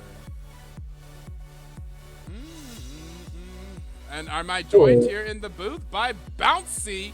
Bouncy How's it going? Bouncy the go. I believe we have the fans in the chat asking for Bouncy. Or at least you said at least one person here to the chat, it seems. That's awesome. I think that game 3 went super well. Oh my god. Yeah, game 3 went well, I think, from beginning to end.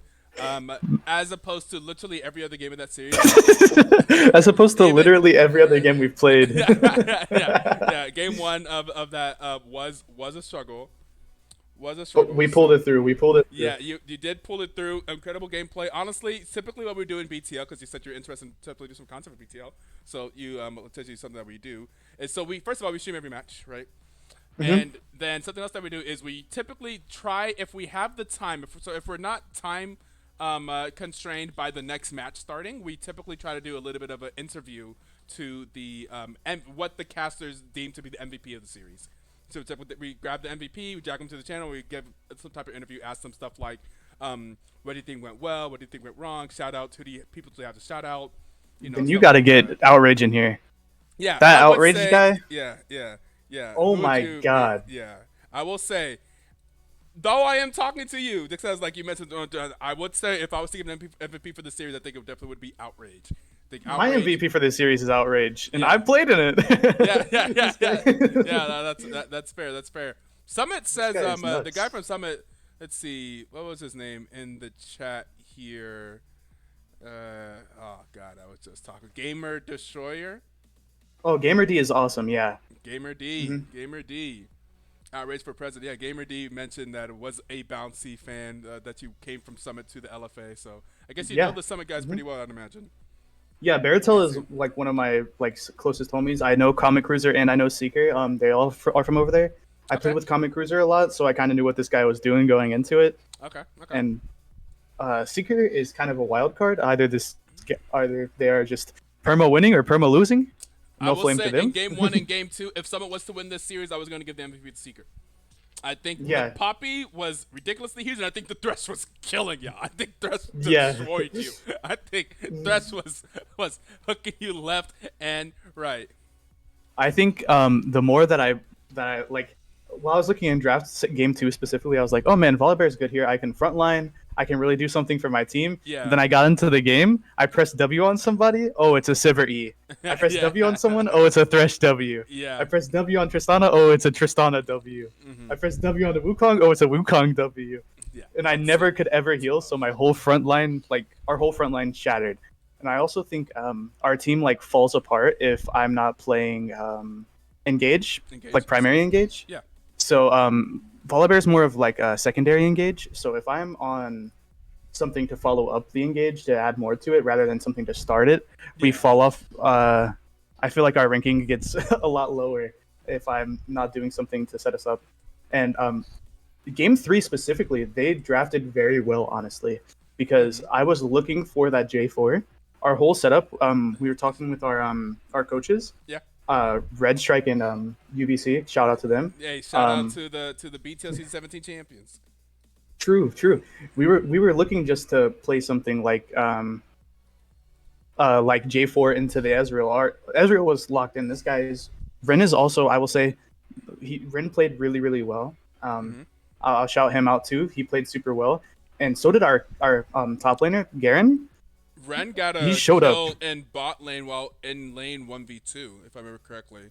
Got a kill on Nami whenever Karma was not there. So yeah, very well. Yeah. Played. Yeah, this guy went crazy. And then Isodak, our opinion going into this as a team, we said Napquan is probably the best top laner in the league. So we were like, Isodak, just do your best. Okay. Yeah, I did feel like I was like, you said that Isodak play. I was like, I will say I do feel like Napquan outplayed him in like games game 1 and 2 pretty significantly, and in game 3 I felt like he got a matchup that ended up being much better. Yeah, so like we were really just like game 2, even game 2 I think Iso played well. He won his lane. It was just like past level 6, that matchup is so rough. Like, yeah, that's what I was thinking in the draft. Whenever I saw the Tom Kench at the ground, I was like, I know Tom Kench is just a monster, but I feel like there's no way late game Tom Kench can deal with Gwen. It definitely did feel like if in the sidelines, it felt like Gwen was just going to run over TK, and it was going to be really tough. And it did end up feeling that way, I think. I think honestly, our only weak spot as a team is the top lane, and that's no flame to Iso. Iso is a very incredible player. We say, hey, can you play this? He's like, I got you, and he does it. And we say, hey, can you do this? He's like, I got you, and then he does it. He always shows up to do what we ask him to do. And even in this game, like you can look at his damage. He did 11k damage. It doesn't matter. He did his part. Yeah, like well, if there was someone after Outrage that I feel like I would really attribute to this, I feel like Garen did a lot just macro-wise, like just split pushing, and getting stuff done while you guys are doing something elsewhere. I think the timing of stuff like that and like doing that well, I think was super important. I feel like that definitely contributed to this victory as well, because you guys had the base open, you had options to go to. Yeah, especially so that's back in game 1. This is also shout out to Outrage again. We made a poor fight around Drake, and he was like, "Oh, I should move here." And it was like, "No, keep going bot," and he just stuck to it. And as soon as he stuck to bot, he broke 2 towers down there, opened up their base. That's why we won the game. Crazy. Outrage, literally, he got a kill he got multiple kills. Outrage got a kill in game 1 on Tristana that as Tristana mid that I felt like should not have happened against Victor bot lane, and then was able to continue pushing. I was like, oh my god, got the kill and then got the turn and then got another inhibitor turn, and that was crazy. And then at some point this game too had a 1v2 in bot lane that was also absolutely ridiculous. The Orianna was going crazy. Yeah, he as long as Outrage is on something that he's comfortable on, I feel like he can perform. And he has a massive champion pool. We haven't even shown a lot of it, but obviously Outrage on Orianna, that's his like legit. Every time he locks in Orianna, we win.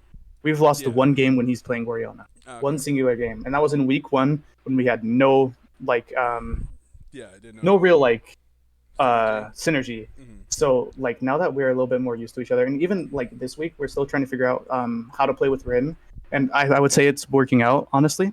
But the more that we are growing together as a team, the stronger that this guy's champions are going to get, and the more people are going to realize like, oh, this isn't just a gold player. I always mentally keep going back to week one or pre-week one. Somebody said that this team was just me and four wards. And the more that I play, I feel like I'm just here to enable them to show off. Yeah. I'm not really the player. If I get Lilia, if I ever get Lilia, I will be the player. But Yeah. I'm not, and my team is, and these guys are all showing up and showing out. They are playing so well, and they're just bouncing off of me. It's so insane. These I like guys, what you did there. yeah, and honestly, especially like through the improvement of them Mm-hmm.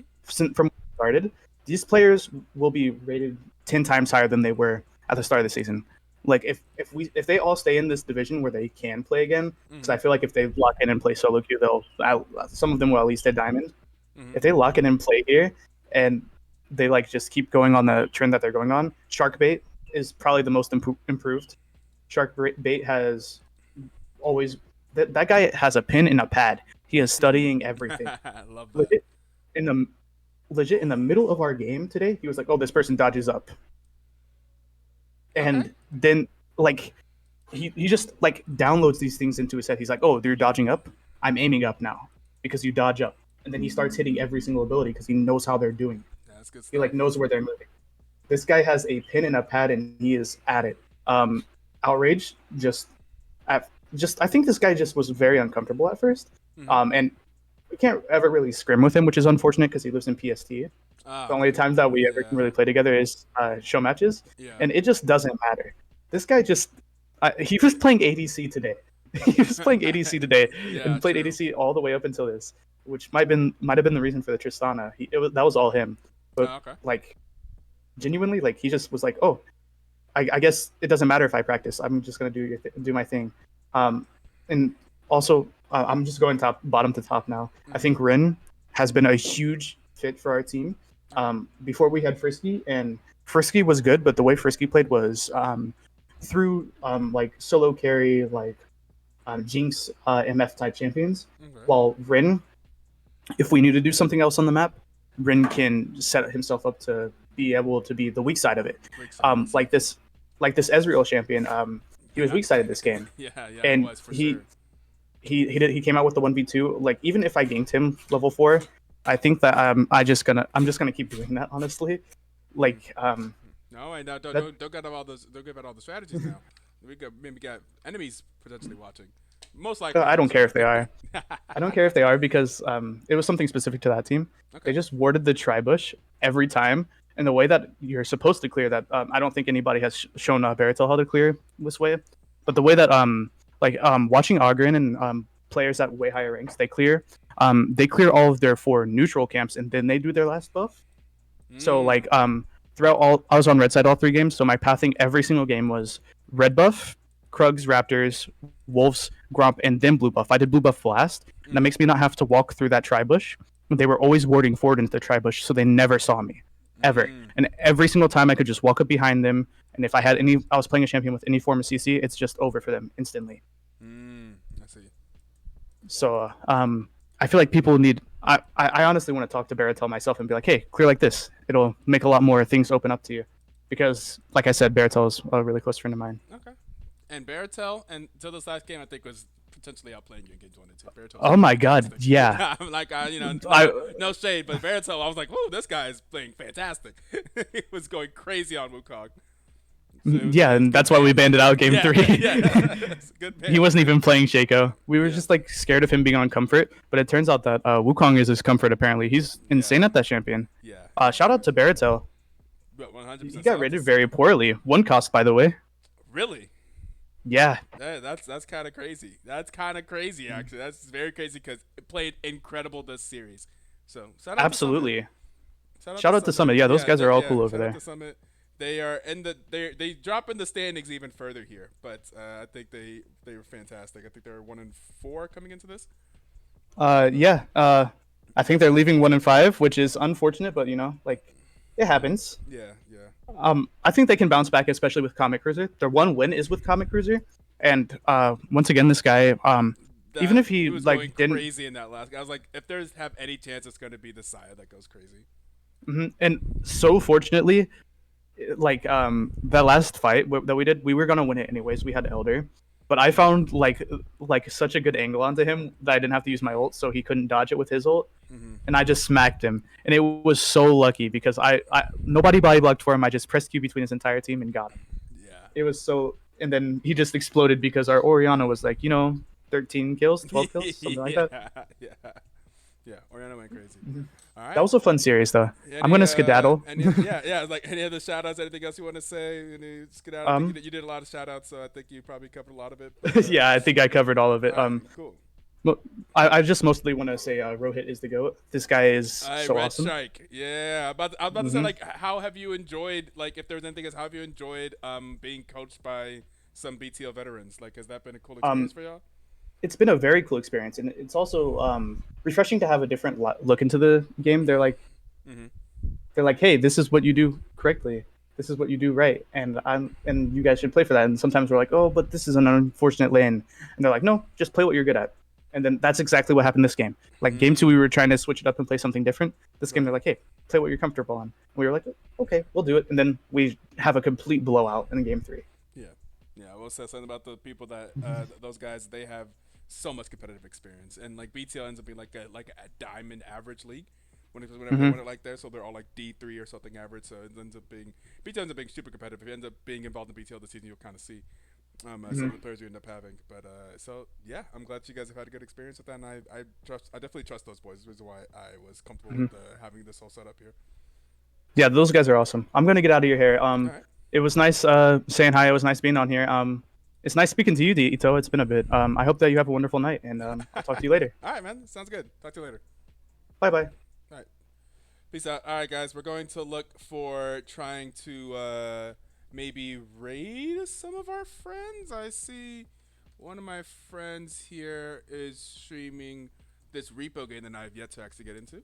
So we're going to go ahead and throw a raid over to her. This is Angelic Layla, someone I met at DreamCon last year. Also someone that is living here in the DFW area. She was actually at my birthday party. So truly a true friend, like a true actual friend. Like I go and we hang out and stuff like that.